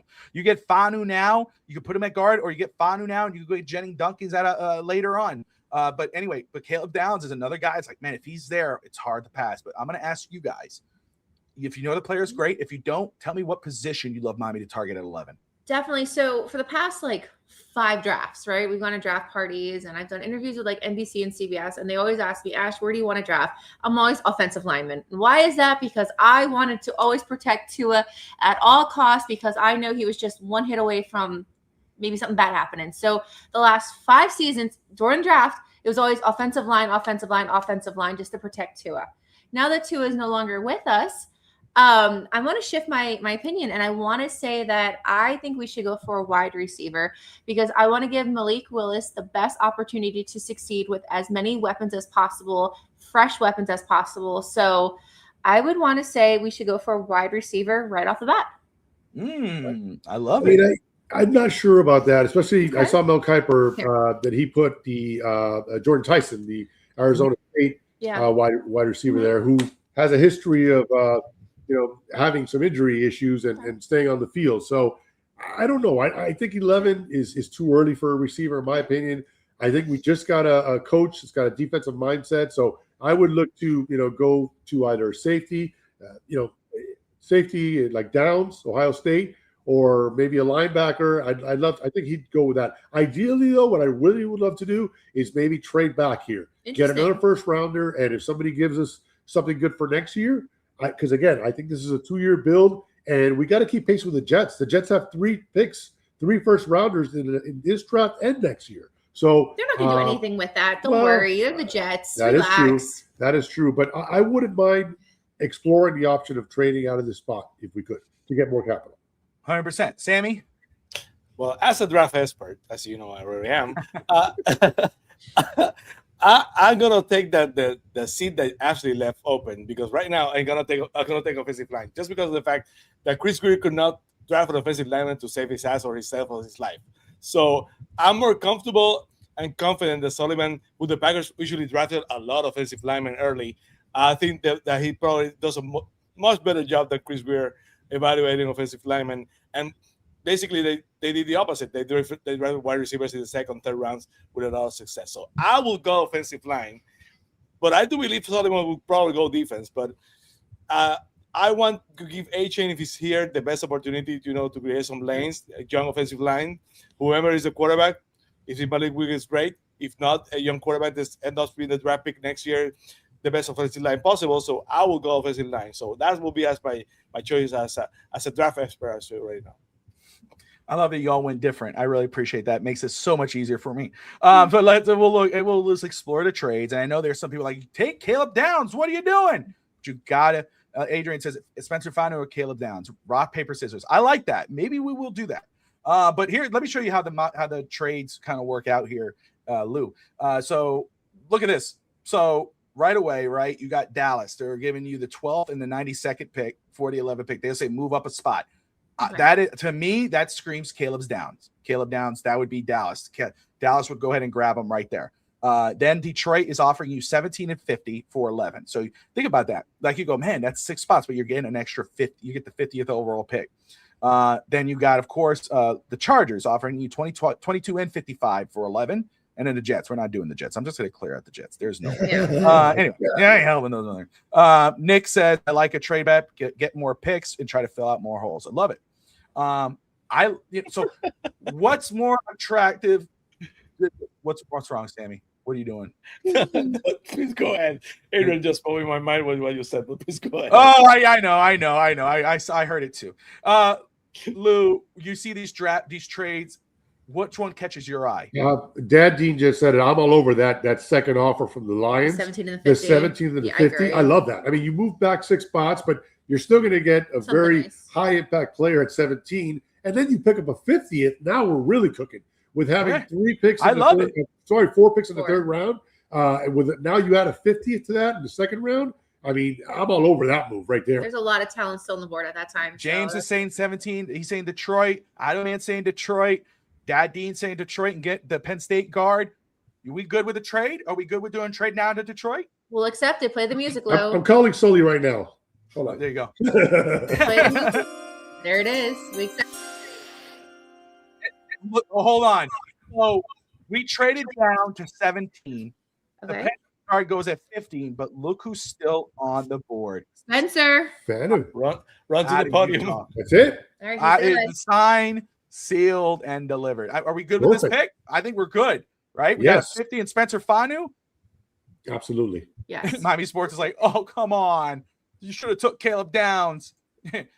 It's okay. We at 50 and with four third rounders, we can move up and get probably another safety one probably. So Colton Hood, the corner, goes right before our pick. That would have been a good pick. We could use a corner. Massador, the edge rusher, still on the board. CJ Allen, the linebacker. You have Omar Cooper at wide receiver. You got Blake Miller. Talk about safeties. There's McNeil Warren right there. 6'3", 201 on the board. Love that. I think this guy's at a flap. I think he's going to be in this range at 30. Yeah. Of course, we know, we love Massador. We love what he did with the Miami Hurricanes. And, my goodness, you look at what he did last year with 12 and a half sacks, 63 total tackles. This dude was a playmaker. That was the most epic trade in the history of the Miami. So I don't know. Can you guys see what's available, or is there a certain position you want to look at? We're taking Massador. We obviously lost Jalen Phillips and Bradley Chubb, the edge. We need somebody that's going to destroy the quarterback on the other side. This guy knows how to play down here in Miami, product of the Canes. We love the Canes, even though I'm still like, wide receiver. You want to take what's best available off the board at this time. And so we're taking Massador at this point. I love it because let me say why I love it very fast. Lou, go ahead. I'm so sorry. I think he agrees with me. Hold on. Give him a moment. Do you agree with me? I'm all over it. How about that? Hallelujah. Listen, that's an easy fix. Yeah. Obviously, a stud from here, played at that stadium. You don't think they're going to make a phone call to Jason Taylor and say, hey, tell me about this guy? Right there. Say, same thing. Run to the podium and make this pick right now. Bobby Tegusto? I'm in. I'm all in. Bobby Tegusto? Yes, down with it. Let's ride. All right. Love it. So, and I'll say too, receiver is something that Miami needs, right? I mean, I think they need 2. And yes, receiver at 11 or 30 would be great, but there's the receiving class there. It's so deep. You could get a guy or 2 that could end up being a starter for you later on. So these are the top of the board here, right? And there's Zachariah Branch, right? And I know people are going to bring up the size. But if you're talking about the Tyreek Hill speed, playmaking ability, I mean, he's not Tyreek Hill, but if you're talking about that, that's the dude right there, Zachariah Branch out of Georgia. Great. Let me open up receivers for a second. Let me tell you a guy that there's a few of them that I absolutely love. But the guy that I really do love, that's Chris Bell out of Louisville. Right? He got the injury, but before that, this guy's built like a running back. I mean, a bruiser running back, but he runs like, he's fast as heck. He built like built like a linebacker, runs like a running back, and he plays big. Love him. And you got Malachi, you got Ted Hurst. Ted Hurst, he's flying up board. So I'm just giving you an idea of what you could wait for if you wanted to wait. Bell would probably be a good pick to grab now, but we have the 50th overall pick, so we can wait on that. But you got corner. You got D'Angelo Pons. You got guard and Emmanuel Pregnon. You want to look for that left guard if you don't want to put Fanu at guard. You got Price if you're thinking about maybe later on moving on from Devon Achane. You got, let's see here, Lee Hunter, defensive tackle. And then Basantis as well. Is there a specific position or player that you want to look for? I would look at defensive back here, so either safety or corner. I'm traumatized about what happened last year with Artie Burns going down, Kader Kuhu going down, having to sign guys, well into training camp. And of course, we lost Minka via trade. So Mhm. I think we need to replenish the secondary. And so I would look for the best corner or the best safety, ideally a playmaker. One of the guys that we drafted last year, Jason Marshall Jr., he only had 2 interceptions in a 4-year career at Florida. He did all right when he was out there, and I think he got a pick during the season, 1 pick. But, I want a playmaker. I want a ball hawk, a guy who is going to go out there and make plays and come out with interceptions. Ashley? I'm kind of still at my wide receiver. I'm like, Malik needs some weapons out there that, I'm not saying Tyreek. Obviously, we still need to fill all that and stuff. So if it wasn't wide receiver, I'd go Lou. I'd go with Lou at the cornerback position. We've dealt with injuries in that position before. So getting somebody young and fresh and ready to learn. Healthy. Young, fresh, healthy, ready to learn. Healthy. I think that would be a good fit for that position or that draft pick. Idle Man says get Pons. Let's see here. Keith Abney's still on the board. I know people talk about size. He had 2 INTs last year, 3 the year before. Pons had 2 INTs last year as well, 3 the year before. Again, I do like. Let me just take this off for a second, just to give you an idea. Keontae Scott a little bit later out of Miami. Love him. Rosario Davis, Dylan Everett, Will Lee. Those are guys I'm looking at later because you could double down at corner. If you go corner here, you get another one later on. Yeah. Safety, Bud Clark, Traden Stokes. Let's see here. Saki Whitley.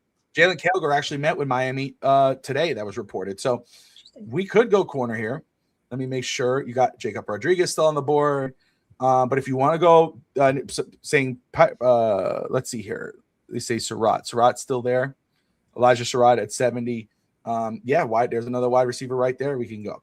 But I'll let you make that. Sammy, I'll let you give your 2 cents here. Maybe you do the tiebreaker here. My guy's already gone. Chris Johnson, which I thought I liked. Brazil second also is gone. So wide receiver or corner is the path here. I think we're going to end up have to double down both on cornerbacks and wide receiver. So let's pick a corner wide receiver here and fleet shot to the next and so on. But we probably have to double down wide receiver and corner on both. Let's do if we could roll with D'Angelo Pons. I know that's a fan favorite. I know the size some people are concerned with, but he's a playmaker. He's ultra competitive. He is a little small, but and people go, oh, well, that's not the Sully way. We don't know what the Sully way is. I do know even though I thought they were going to go big receivers, they signed Tutu Atwell, who is 5'9". So D'Angelo Pons is a playmaker. And so I think we could roll with that, and then we could go get a bigger corner later. We cool with that? Can I just say the argument for not to do it? So with Tutu Atwell and Malik Washington, 2 guys that were 3rd receivers because of the studs on their respective teams. And so maybe you want to take a shot and let those guys see what they have when they're the featured receivers, if you will, 1A, 1B in this system. And then maybe bring in a veteran. I know Stephon Diggs. I wouldn't bring him in, but he's available now. Not him. I think he's also single too. I think with all of them. he's got a lot of issues. So that's what I'm saying. Not Stephon Diggs and Cardi B, but a veteran receiver that may become available. So would you be okay? I'll turn it over to you guys. Would you be okay if that's the wide receiver room in Atwell, Malik Washington, and a veteran receiver that gets released or isn't signed via free agency? I don't hate it. So if it's Tutu Atwell right now, Malik Washington, Taj Washington, Jalen Tolber from Dallas, who we just brought in, and Tutu Atwell. So championship. Yeah. So you could. I'm all about double dipping, especially in this draft with the talent that's at receiver. Even though I like, Sammy brought him up earlier. Jeremiah Smith is next year, and I would be crazy for Jeremiah Smith out of Ohio State. But I'm still all about double dipping. However, if you want to think with the idea of like maybe they go that veteran out, or maybe they stick with what they have and they go 1 receiver. That's cool too. Theo Reese as well. Yes, Theo Reese. But we could see. But with corner, are we feeling good about D'Angelo Pons here? We'll take him. Theo Reese Jr. Yeah, right. Yeah, let's do it. All right, we're going corner here. Going Pons. And now here is the 50th overall pick. So who we traded for? I love it. Yeah, we got a trade. Now we're using it, right? You got 2 guards at the top. You got Pregnon, who had great measurables today. You talk about we did get Spencer Fanu at 11 or 17. He could play tackle. He's tackle, right? But you could also play guard. You got not rush him, right? You maybe this gives you the flexibility. Let competition in the room. If Fanu beats out Jackson, plug and play. Now you got Jackson as the backup, and that's looking pretty damn good. Got and we still don't know what we have in Savannah, so we're gonna have to stick to that too. I think Savannah should be moved to the right side. I ain't giving up on Savannah yet. Eli Stowers, playmaker at tight end, right? I love this kid. Everybody talk about Diego Pavia.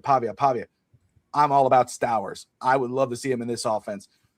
And of course, you got Jacob Rodriguez. Can't ignore that. But I'm a big fan of Chris Bell. But there's guys that I'm okay with later. And then of course Jacob Rodriguez at linebacker. What's our next one? We got 75. So Ashley, I'll start with you. Where are you leaning here? I'm thinking offensive line. Patrick Paul and Jonas Savannah are solid, but they're going to need help. So I think just to give them a little more assistance, a little more ayuda, I think we go for an offensive lineman. Maybe somebody who, obviously a big guy. We don't need a skinny mini over there, but somebody we see a lot of potential, somebody disciplined, somebody from a program who is used to producing a great offensive lineman. So I think we go offensive lineman on this position or this pick. Yeah, and I tend to agree. Austin Jackson, I'm kind of over the experience, the Austin Jackson experience. And, we drafted him very young. I think he was 19 or just turned 20 when we drafted him. He's been, injury prone the whole way around. So I don't think we keep on waiting for him. So I think, as Ashley said, we need to give Paul and Savannah some help. And so I'd go offensive lineman here. So Adrian said, Ashley, you're off of wide receiver now? Yeah, because you know what? No one wanted to draft them, so they're going to find out themselves. And I'm more worried about protecting the quarterback now than let him find weapons. So I rest my case, and we'll just do a good job protecting him. All right, so we're on guard. Bobby, do a recap of who already have chosen, because we got right now over 700 people watching. A lot of joining the last 5 minutes. So please go recap again. So people know so right now with Lou and Ashley, 305 Sports Babe from the Slow Flow Sports Show. We traded down from 11 with Detroit, got the 17th and 50th overall pick, and we're able to acquire Spencer Fanu out of Utah. And then with the 30th pick, Akeem Massador, edge rusher out of Miami. And we got in corner at D'Angelo Pons out of Utah. That's what we've done so far with the 50th overall pick. We're debating between a guard and possibly a receiver here. Sammy, where do you stand? Oh, Stowers and Rodriguez. Those are other guys there as well. I want to go guard, or want to go wide receiver. Actually, I'm with you. I'm still not keeping up on wide receiver. I don't know what's going to happen. but again, the offensive line is so depleted. We got a couple of bodies in there, but we truly don't know what we're gonna get. And I believe more in Sullivan and Hafley to be able to draft offensive line compared to what Chris Greer did the last couple of years. So I'm confident that they will probably get a good guard in this part of the draft or wide receiver. But I still believe that we're gonna have to double down wide receiver, either the second or third round right now and do it back in the third, or basically double down in the third round with 2 wide receivers. So I'm absolutely okay. We could go Emmanuel Pregnon here out of Oregon. Good size, good player, had great measurables today. He's there. You got Texas A&M, Devon Achane's, former school there with Chase Basantis. Go that route as well. So I'll let you guys throw a name out, and we'll go and grab him. I know Bill is there. I see him. Who do you want, Lucifer? Let's go with Emmanuel. I say Emmanuel. There you go. Let's ride. Quack, quack. Duck, duck. And Bell and Stowers go one after the other. Son of a bitch. All right. So, okay. Now, safeties. 2 safeties at the top. You had Traydon Stokes, who come from corner and safety. Great size, too. 6'1", 4.33 speed. Talk about receiver. Here's a guy who's flying up the boards. I mean, he got the size. He's got the speed. Georgia State, Ted Hurst. Love him. So that's cool. You could double dip at edge rusher. Dennis Sutton. Love him. Great trajectory. We need plenty of edge rushers. Yeah. Or go corner here, right? Davis and go another corner. But even though Tasario Davis is still there, Tacario Davis. I want to butcher that. But where are you thinking here, Ashley? If we don't draft a wide receiver, you're literally going to draft Ashley Dominguez, 5'7", out of St. John's to be the wide receiver at this point, okay? Because y'all are messing around way too much, and this position needs to be filled. So either you draft a wide receiver, or you're getting 5'7" Ash Dominguez out of St. John's University, Queens. Lou, I'm gonna leave the scout report. Is she gonna go block her? Going out of the backfield? Give it myself out there. Yeah, she gives me the Heisman in the bedroom a lot of times. So yeah, what can I tell you? See, a good blocker. There you You're go. in that season, so let me just bite my tongue. There you go. Having said that, I was thinking we go wide receiver. You talked so much in the previous mock drafts about Ted Hurst. So Bobby, I probably think you probably go. No, you throw me the red flag all the time. Okay, never mind. We'll go Ted Hurst here. We'll go wide receiver Ted That was Hurst. a 2-minute warning with you. Okay, never mind. Man, I thought this is mystery boy. Like a 2-minute warning every night. That's it. Okay, we're done. We're done. Man. You only give me 2-minute warnings. Next, she's gonna say I got the quick release like Marino. Come on now. I mean, your time clock's real. Okay, This is a draft show, not a sex Keep show. going. It's gonna keep going.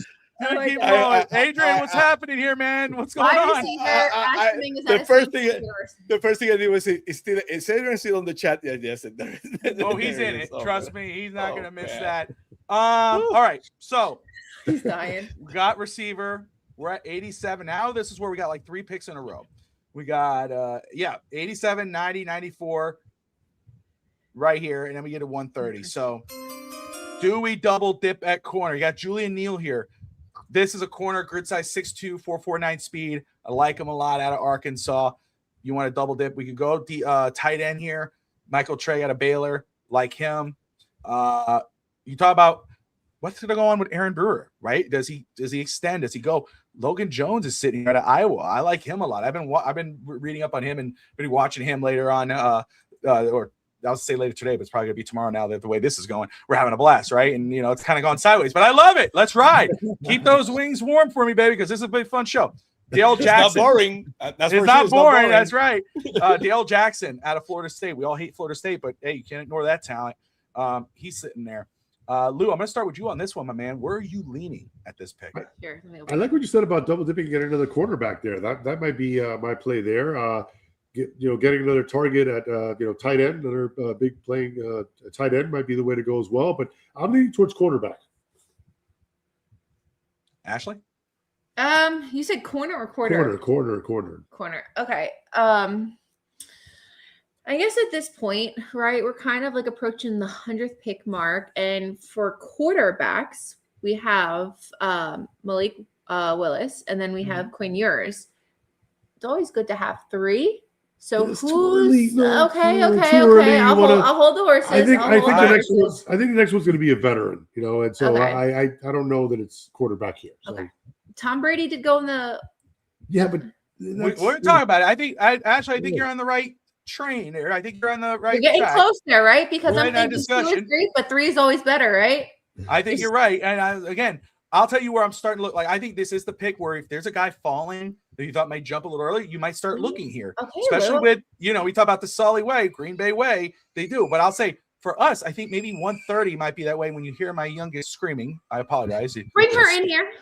Spoiled rotten. No, just fine. Anyway, My baby girl. she saw Ashley was on and now she's pissed that she can't come in the room. That's what's happening right now. Oh, All right. So I don't think it's wrong. Sammy, No. I said, but we look at the center, but we got 3 picks in a row here. Could we go Neal here, double dip at corner? We have to. We talked before. We had to do a quarterback. Again, I already said that I do believe Aaron Brewer is going to get very, very expensive. So I will not be opposed to definitely a center here. But again, cornerback, center, or another wide receiver. That's what we should go over here. I love it. You know what? I'm thinking that if we go corner here, we go Neal. We could go Logan Jones with the next pick with a center, and we're good. We got our we got depth in the line. We also got a guy who could replace Brewer when he bounces maybe the year after, possibly. Is Jolly gone, tight end? I don't think he is. No, he's not. He's not gone. He's still there. So, and Oscar Delp is still there, and he had a great pro day recently, according to Tony Pauline. So are we good with, and no doubt says, don't get Jackson. He has no motor. I appreciate that. Thank you for that thing. I'm going to watch. I haven't watched his film yet, so I'm going to watch him. But I'm going to agree. I think you know what you're talking about because you got that null doubt, and I'm assuming you're a Seminoles fan. I'm sorry. But all right. So are we going corner? I'm just playing with you, brother. No, I'm not. corner. Are we going corner? Let's go Let's corner. do it. Let's do it. Jackson goes with the next pick too. Love it. I love it. We didn't even talk about that. That's great. Why do we still call him film? watching film. No one's watching film for the national. Come on. Well, because that's the popular thing. It's like I'm watching film. I just You teasing know, you, but it is what it is. What a jack. No, I'm just fine. All right. So, so we talked about going possibly center here. Let's go ahead and pull these picks back up for a second. We've gotten a guard. We've gotten a tackle. We got edge rusher. We got 2 corners now. We got a wide receiver. We passed on Stowers, the tight end. Bud Clark is there, the safety. We could use another safety. He has good size. I think he's 6'2", or sorry, 4'1", but he's, good player. Lou, I'll start with you. Where would you lean here? Here, that's what's on the board. I'm kind of stuck. I'm curious to know what you want at this point. You can tell me to look at a certain position. You just let me know. Yeah, you know what? I take a peek at tight end. I don't think Waller's coming back. I know we signed Dulcich, but you want to get some more depth after that. Dulcich has proven he could do it for a whole year. So I'd look to maybe look at a tight end right now. There you go. Ashley? I guess I would agree. I mean, I would hope that Darren Waller would come back. It was great. I enjoyed him. He was good on the eyes. I mean, it was wonderful to look at. I would you always say that, right? I'd like to see him, but if he doesn't, I do think there might be a little gap in that position. So I could see us going tight end there. Yeah, maybe. Yeah. And Malik might work well with the tight ends. Tua didn't always, mesh well with the tight end. So maybe Malik's weapons are going to be like a tight end. So, okay. 100%. There's one guy, somebody brought him up yesterday, and I'm going to watch him and just want to make sure. I don't want to butcher his name. I think he's there somewhere, but he's out of Clemson. So somebody may throw his name out again. But I can't think of it right now, but that's a guy that I'm going to watch later. But Justin Jolly, Michael Trigg, Oscar Delp out of Georgia, still on the board there. Trigg, obviously the next player on this board, at least the highest rated tight end for them. Sammy, are you cool with a tight end here? Or is there another position you want us to look at? I still wanted to go to center, but I can the Packers have done a very good job of drafting tight ends in the later round. So they probably had a lot of experience drafting tight ends, but I get the point to you. Basically, the tight end position is depleted, so I would not be opposed to going tight end. But Logan Jones is still there, and I think we probably get one of those tight ends at the next pick is 94. But I'm not sure we're gonna be able to get. I think that's not a bad deal. I think James is saying, or excuse me, Adrian's saying Jolly with the next pick. I think Jolly would be available. Let me pull this up here. Yeah, he should be. So we could go Logan Jones here and solidify that part of the line. I mean, that is definitely addressing the O-line. So I'm cool with that. Are you guys okay going Logan Jones here out of Iowa, the center? Yeah, let's do it. That's why I'm an expert, Bobby. See, there you go. I know. And Trigg is still on the board. Jolly's still on the board here. So, man, let's do it. You want to go with Adrian's guy, or do you want to go with the kid out of Baylor? Jolly it is. Let's do it. Look at that. We're moving. Look, Ash Dominguez is still on the board. Oh no, she just got taken by the Jets. What the hell? I don't know back to you. No, the Jets. Now, this might be the pick where you're giving me a quarterback right there. Oh, I see. Ooh, okay, hold on. I see. Okay, but no, that's good. We can actually wait. I see a guy at receiver. I should check receiver, but I see somebody I think we all will love. This is quarterback wide receiver over here. I have an eye already for someone, but talk about quarterbacks. Let's go ahead and look at what's available on the board at this point. Okay, because let's see what we've done so far again. So that way people go, oh no, we don't need quarterback. We've taken 2 corners. We got a tackle, a guard, and a center. We got a receiver in Ted Hurst. We got a tight end. This could be the spot where you're looking at it. We haven't addressed safety yet, but there's a guy later on that I think we could look at. And he's right there, and that could be in the 7th round. But here you go. At the 130th pick, Drew Allard out of Penn State is still there. He has the size. He has upside. We know what he did last year, but we know what he was the year before. I mean, this guy was a top 10 guy, right? So, this is a guy where you don't need him to be the starter. You're going to see what he does in training camp. You're going to see what he does in preseason. And, you're betting on, hey, the upside of it all. You could go this route. You could go with a guy who had a major pro day or a scouting combine. I mean, look at that. He's really, 6'5", 6'6", 227, 230, ran a 4.36 in the combine. I mean, this is somebody you stash and you play with. Love it. Comes out of Arkansas. Of course, Drew Allar comes out of Penn State. Somebody just said pick somebody from cold weather. DSG is all about no quarterbacks. But Lou, I'm gonna let you start with this one. Ashley brought up quarterback. I know where she stands. Where are you standing right now? Quarterback at 130. I don't think we're ready for a quarterback just yet. I know they said that, hey, draft a quarterback every year, but I think every other year. Yeah, every other year could be. But I think right now we're good with Malik. Give him a shot first. And I think if it goes as south as it may possibly go, you get a quarterback in the first round next year, So I'm good with quarterbacks. I'm staying away from that. So who do you want now? You still want quarterback? Yeah, and made a good point. They can play in cold weather. So you come from Penn State, snow. They had a terrible winter this year. Is Pavia still on the board though? He is. So that would be kind of interesting just because, he would be too showy down here. He's too much down here. Actually, keep him away. From Vanderbilt, right? Pavia's from Vanderbilt? Yep. Yeah, no. Right here in Nashville. I just enjoyed watching him on social media of all his antics, but we don't need that here. I think it's a quarterback. I think I'm just so traumatized from the last few seasons that I'm just like, somebody please do something right. So that's kind of where I'm at. Sammy, break the tie, my man. Well, actually, Lou, if you're not going quarterback here, where would you go? What position are you looking at? Man, depends on if we do any other trades, but we don't know that yet right now. So I might try to get another somebody else on the defensive side of the football. I think that's the way Hoffman's going to want to build this thing. So give me a linebacker. Give me another linebacker out there. Somebody, again, who's a playmaker, who's going to be able to chase down running backs. Give me somebody like that, best available. Here you go. Could go Perkins here out of LSU. Sammy, you want to do the breaker here? Basically, the Dolphins already got a quarterback this year. His name is Malik Willis. So I will not draft a quarterback this year. I will go defense and special teams. They move a lot on special teams. So, safety, linebacker, or another wide receiver will be good for me. All right. So in regards of what's available, in regards of the three positions we're discussing, linebacker, safety, and quarterback, LR is the top one out of there, right? But that's okay. Harold Perkins out of LSU, 6'1", 223, comes from a good school, comes from great competition, 55 tackles last year, 8 tackles for loss, 4 sacks. Let's see here. Safety. There's a guy I really like later on, but that's an interesting player right there.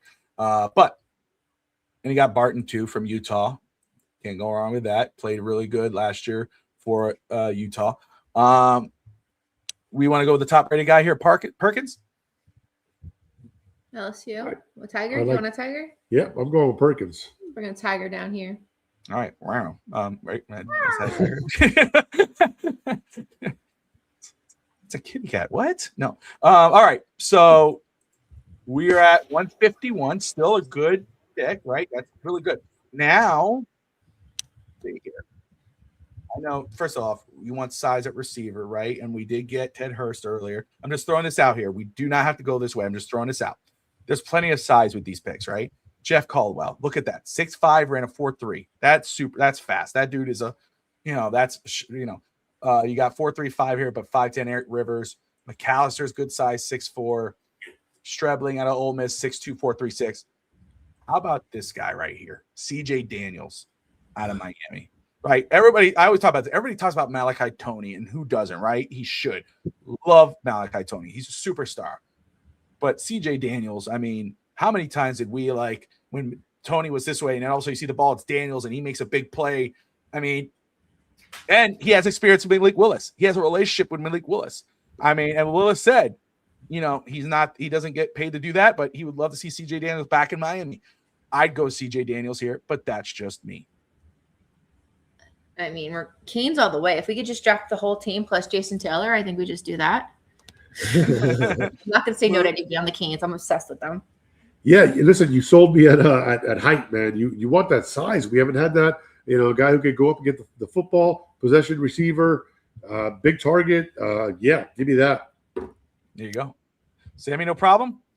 No problem, because usually the Dolphins get beaten because the fact that they don't get guys from Miami or or UCF or someone close to Miami, and basically they go somewhere else and become stars. So that has been an issue many times. So let's go with the local guy. Let's go with the Miami guy right here. There you go. I love it. CJ Daniels, man. You pair him back with Malik Willis, and oh, it's a late round pick. No, this guy's gonna be a playmaker. This is a day one guy. This is a guy who's gonna give you something. All right, moving on down. Oh, I'm getting like whiplash. It's gonna be too much. All right, here we are. All right, now here's another Miami guy. We need a safety. Miami signed a couple safety, but we need a safety. There's Jacoby one right Thomas. here. Jacoby Thomas. Like, I mean, come on. But Lou, where would you like to go here, or are you cool with Jacoby right here? Hey, Cade, playmaker. Yeah, sign him up. Let's get that safety locked in. There you go. Sammy, you good? Either that or defensive tackle, because usually those defensive tackles in the later rounds that you can develop and polish. I know they got already bigger than so many others in that room. No, but I would know about defensive tackle right here. And we could go with that with the next pick, the final pick. We could roll with a tackle there too. So what are the tackles available right now, though, just to take a look to see what's happening? Yeah, for sure. Yeah, let's go. So Yes, Texas A&M. We also discussed, and some guys on the board in the room, the chat said also that Zach Cedar may be the next guy to go. So if he is, we're going to need somebody in that defensive line. So who's available there? So the kid out of Texas A&M, Taylor Ayendam. I'm butchering that. Hopefully we don't draft it because I can't pronounce his damn name. But that's a decent tackle. You got Devon Achane, a good size, 6'5", 315, 2.5 sacks last year, 38 total tackles. Big dude, like him. David Gusta, smaller.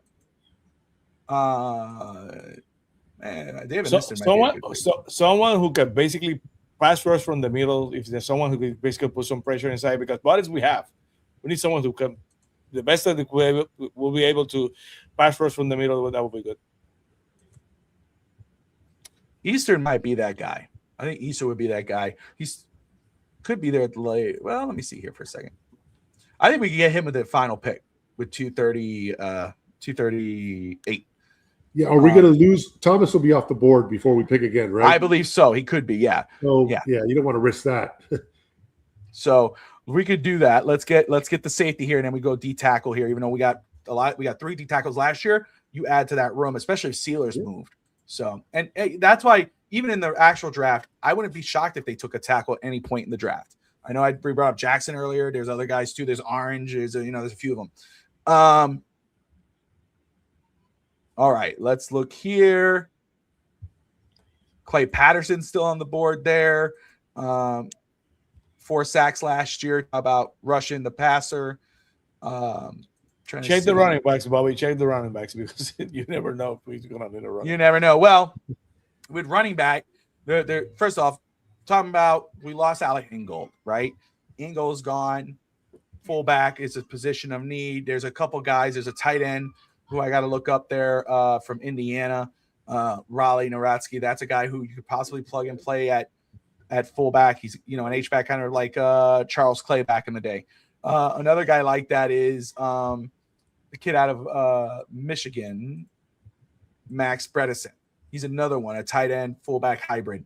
This is another guy I think. These are 2 guys that I think could be in play for Miami that I wouldn't be against grabbing there, especially since and then now we talk about running back. This might be a little earlier, but later is the kid out of Clemson, Adam Randall. Talk about power, girth, size. CJ Donaldson, 6'2", 230. This guy averages, I think he averaged like 10 touchdowns for the past 3 years, over 10 touchdowns. He's not he's not a clean back. Like, there's things to work on, but he is touchdown friendly. He's a guy like you're afraid of giving the ball to Achane every time, even these numbers are wrong. It's 10 touchdowns, 11 touchdowns. But you're afraid of giving him in the red zone at the line. Donaldson could be that guy. He's a touchdown friendly. He's not going to get you 100 yards a game, at least not with a trajectory wise, but touchdowns he'll get you. So Owens from Florida National, like him. These are late round possible, or UDFA possibly out of FIU, the Golden Panthers. So I gotta watch him. I want to watch him. I have him noted out of Toledo. But yeah, we could look at running back, or we could go D tackle here. Lou, I'll let you give your 2 cents on this pick right here, sir. Bob, you can't say girth. They're making fun of you in the chat. Girth. You know what I mean by girth. Come on now, you dirty people. I can't believe Lou and Ashley got to you guys. Come on now. Come on. What's that word mean? No, I'm just kidding. I'm just kidding. I'm just kidding. Goodbye. I'm going to go defensive tackle. I want to stick to that position. Sammy just died.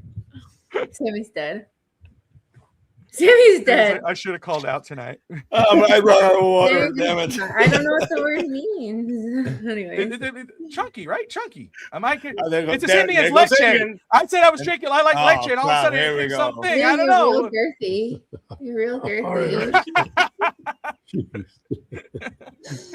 Whatever he said, I agree. Over. It's all right. No, it's all good. All right. I don't know. I want to say, okay, thick. Bobby said thick. Like, my God, no words are safe anymore. Ever since I started this damn thing. Anyway, Lou, would you go with the girthy guy? Would you want some girth on your girthy guy? No girth. Yeah, let's go with the defensive tackle. I think, between obviously Achane, hopefully he stays, Wright and Ollie Gordon, we're good at running back for now. And so let's go to the defensive tackle. Ashley? I'm kind of with Noel here. Just give me a quarterback just to shut me up and just to say the magic 3. Who's there for quarterback, please? Can I see? Well, we got Pavia, bring him down here. I'll deal with his drama. Pavia's here. Videos. You got Puerto Rican, Joey Aguilar. You got 2 Puerto Rican there. You got a Puerto Rican there. You can go Puerto Rican here with Aguilar. A guy who's met with Altmaier, met with Miami as well. UConn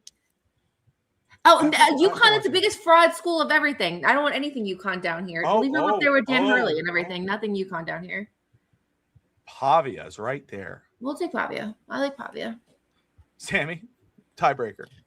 No, ladies first. Whatever Ashley wants, Ashley gets right now. The part of the draft. So let Alex. You have a brother? Pavia. Bring him Pavia. Pavia, wants to prove against Mendoza that maybe he's running the 305 now, and maybe he should have got the Heisman. One of those crazy stories. Bring him down. His mom's DSG, cute. We almost went the draft without a quarterback. The first one, we almost did it. Great, Ash. All right, Pavia, welcome to the 305, Dolly. There you go. Pavia! Diego Pavia coming to the Miami Dolphins. Yeah.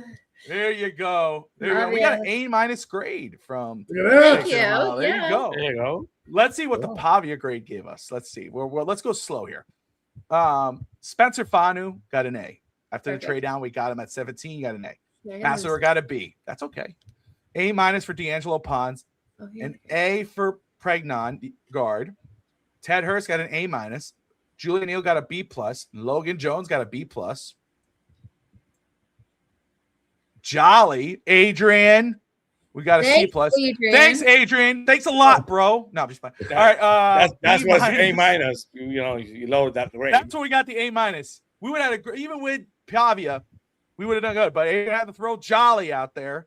I'm not so jolly right now. I'm no sad, Adrian. I'm just disappointed. Harold Perkins B-, CJ Daniels A-. That's pretty damn good. Jacoby Thomas B, and Pavia a B-. The 238 though. I mean, you're I'll take that. A B-, my man. But an A- draft. How you feeling about this draft? If this was the draft after draft weekend, my man, how are you feeling about Miami? What do you think?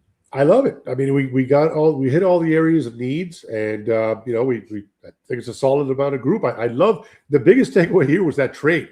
I'm all about that trade. I don't think I'll ask you guys. Do you guys have any remorse on making that trade? I mean, we were able to pick up an extra player, and it worked out. We got a good draft grade here, so I that's my biggest takeaway. I think the Dolphins should look to trade out and make a similar move to what we did tonight.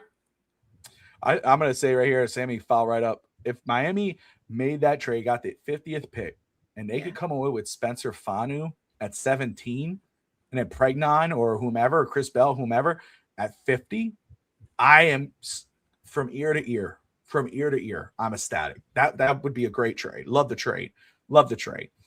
Highest rated drafted of Bobby's 19 this week. Fuck off. DSG. I love that guy. He'll always give me shit. Pavia Tua. Ooh, Ashley went Pavia Tua. He's gone. He's goner. Don't he's. You know what? I will say this though: we drafted 3 Hurricanes. So are we now the Miami Packers Hurricanes? You know, because that's right. We're rounding out that roster, so you got that going for you, and then. They Bobby, just played in the national championship. They know to play yes, football. no doubt. I just wonder if that's actually feasible because everybody wants a Cane on their team. But the other thing I want to ask you guys is drafting players from smaller schools.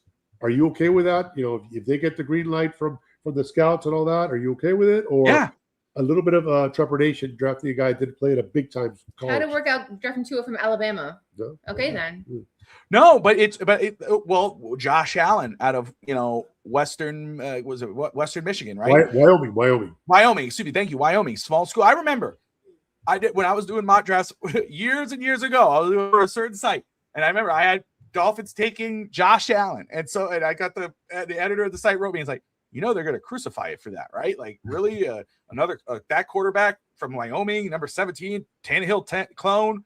I'm like, you're way out there. And, not going to pat myself on the shoulder, but should have done it. But either way, no, small schools don't scare me. They don't. Like Ted Hurst, right? Georgia State. It's like, that's a big thing. It's like or Bryce Lance at an NDSU, Trey Lance's brother, wide receiver, 6'4", a 4.3 speed, like fast as heck. I would go after either one because they haven't had big competition, but I mean, that's untapped potential.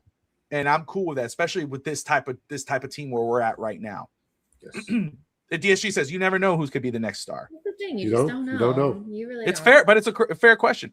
And anyone take Ponds and finance is nuts. Again, I don't know, right?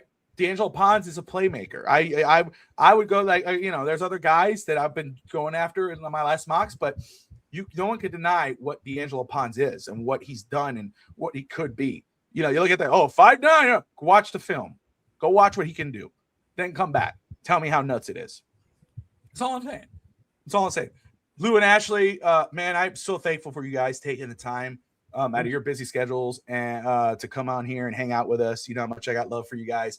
What do you got going on your channel? I mean, first of all, for all those watching, 846, and appreciate everybody watching.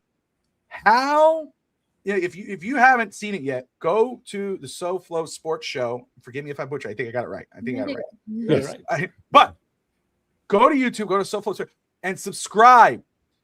How they have it? They got under 1,000. Get them over 1,000. It's criminal. Thank you. These are two of the best people in the Dolphins community. And I really mean that. I love them to death, and I say that sincerely. We're part of the DCC, the same team together, worldwide Dolphin fans. Great team. We had an awesome time in last month. So go check them out. I mean, they don't just talk Dolphins. They talk Heat. They talk Marlins. They talk South Florida. They're checking out the Hogan Beach shop. They're doing all stuff, and then they got sports travel, 305 sports travel. They got it all. So go subscribe to their stuff, guys. You have anything going on the channel right now? Good. What we got going on? I mean, both of our teams are in March Madness, so we're very focused on that. Arizona Wildcats play tomorrow. St. John's is a huge game in Northern Iowa, where we both love college basketball. So this is like the Super Bowl of it.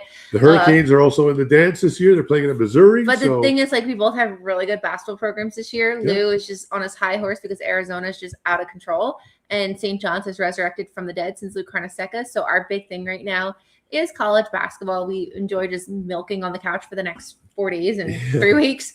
And then, of course, baseball. Baseball is my favorite sport. Lou loves it as well. We're going to 3 opening days this year. So a lot of our content. And then the World Baseball Classic. We had a fantastic time. Come here, Sammy. I know Puerto Rico didn't have the showing that you wanted, but no, the World Baseball Classic was amazing. We had a good time covering that as well and being there. We love, obviously, the show is called SoFlo Sports Show because we love talking to all South Florida teams. Yeah. And we do, all of them, between the Dolphins, the Panthers, the Heat, and the Marlins coming up now. Baseball, but just we love sports in general. So any big major event, we love to talk about it. 305 Sports now is drunk because he says, I love the Yankees. I hate the Yankees. No, Come on, Will. baseball season starts next week officially, and we're just on such a high from being at the World Baseball Classic. It was extraordinary. It was a lot of We're so fun this year fortunate to watching be at it. so many games. I mean, It was I great. loved watching DR for many, many reasons. And we were at USDR on Sunday, and then it was amazing. So while the Dolphins are keeping us on our toes and making us do a lot of content and all up and down, we're really excited to just and focus on baseball and college basketball and see how far our two teams, Arizona and St. John's, makes it within the next 2 weeks. Yeah, but we still got some time to the draft, obviously. Yeah, That's what we're here to talk about tonight. And we were actually in Pittsburgh for the Dolphins-Steelers game. That was actually Tua's last ever action with the Dolphins. And we saw the draft setup. So it was cool. They did an amazing job. The whole draft is going to take place right outside the stadium. They actually had the clock up there with a countdown, it was awesome. which now has got to be about 40 days away or whatnot, or less than that actually. But it's going to be a great time in Pittsburgh, and we can't wait to check it out and to see who the Dolphins have coming down here. Yeah, so just a lot of baseball and some college basketball. March is our favorite month, both of us. So just excited to cover that and enjoy it. Oh man, I appreciate you guys hopping on here. Very quick, where can everybody find you on X? 305 Sports Babe. And this is Mr. 305. No, I'm just kidding. No, I'm Lou from Dade on X, so definitely follow. I follow back and love engaging with anybody who wants to talk sports. Or fighting with trolls. One or the other. That too. Sometimes. No comment gets not a. I don't start. That's what he says up here too. He doesn't start the problems. I start the problems, but he's not. He's definitely want to chirp back. But I'll finish it. No. I'm gonna hold my threat. I missed that. Any final words for our guest? I'll be honest, I missed that. I never seen that. I'll now be on the lookout for that kind of stuff. Since we was talking about baseball, I have three teams in baseball. Of course, the Braves. I'm a huge Braves fan. You are. And whoever plays the Dodgers or the Yankees, I just hate the Dodgers and the Yankees. So if you're playing the Dodgers or the Yankees, you're on my team. So that also. So Phins TV is back the Tuesday before the NFL draft. So it's been we're out of commission for a while, but we're here on Phins Today every Thursday night. There's nothing better than Phins Today on a Thursday night. So join us next week. Thank you, sir. Lou and Ashley, thank you guys so much. Really would love to have you guys back whenever you're free. Lou, thank you. I know you guys, it's short notice, but I truly appreciate you. And again, much love to both of you guys. Lou and Ashley, appreciate you both. Man, you can't talk any more about those two. I mean, they're just awesome individuals. And man, I just love that they had the time to come on with us and how much fun it was to have them on. Yeah, we laughed a lot. That was, it's never boring. It's never boring. Never. No. It's more than just talking Phins and talking draft. It's about lightening the mood, have fun. Let's just lay back and have a great time and chill out. And let's be honest. On Phins TV, I always say at least we have each other, and now more than ever, because if as a community we don't rely on each other, this year is going to be brutal. So let's have some fun. Let's laugh a lot. If we had to critique, we will do it. If we had to congratulate, we'll do it. But let's do it in the best manner possible, because it'll be a long season. 100%. Next on FTSN, let's see. Hopefully, I'm not forgetting nothing here. On FTSN Extra, they got the World Baseball Classic recap, and that should air tomorrow. Also on FTSN, the re-air of that. So make sure you guys check them out tonight or tomorrow. If they're still on, you can check them out now on FTSN Extra. And of course, Saturday we got WrestleMania 4. Rewind. We were talking about WrestleMania 4 and all the great stuff there. Don't forget to check that out. Forgive me if I'm forgetting. I don't think I am for Friday. I could be wrong, but I'm tired. Probably one of those late night shows. They've been ahead. Maybe. Yeah. Maybe. Phins TV. As you said, they were back. You guys were back last Tuesday. When's the next show coming up? The Tuesday before the draft, we're going to have the War Room show. We're going to basically do what we're doing here and Mark do the latest news before the draft. And the week after the draft, we're going to have our draft recap. So Phins TV is in hiatus for the next 36 days, I think so. There you go.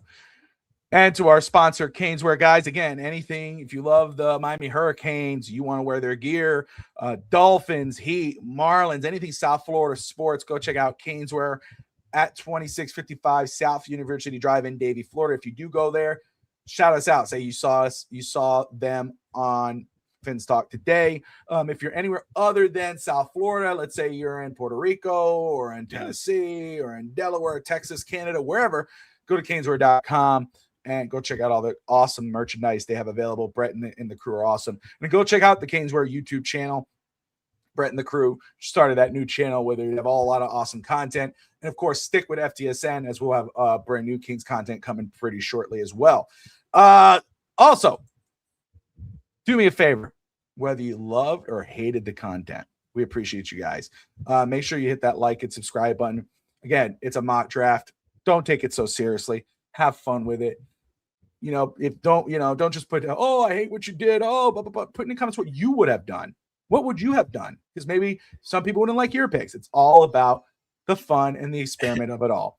And if you think you're going crazy now, wait until the Dolphins draft, because that's always, you never know. You never know. Yeah. You never know. But I mean, again, you look at what we were doing there with Lou and Ashley and traded down.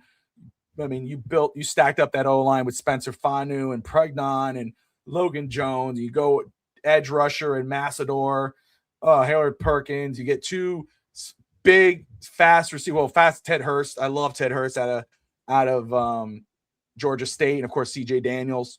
Love that. So yeah, it was a fun draft. That was a fun draft for sure.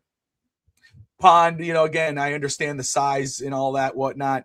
Again, Tacario Davis is someone I'm really looking at. I like a lot, obviously from Washington. Will Lee, Everett from Georgia. There's plenty of corners there that are looking at, but that was a fun draft for everyone. Someone hated it. Who? B champs. It's all good, B champs. It's okay. You don't have to love everything, right? It's all good. Wrapping it up. But anyway, we appreciate all that tune in, B champs, and everyone who participated. Everyone, it was a great show. It was a fun show. That's Phins Sammy. I'm Bobby Phins Talk. Make sure you like and subscribe here, and you like and subscribe on Phins TV. Great content on both channels. Dolphin fans, I'll say it one more time.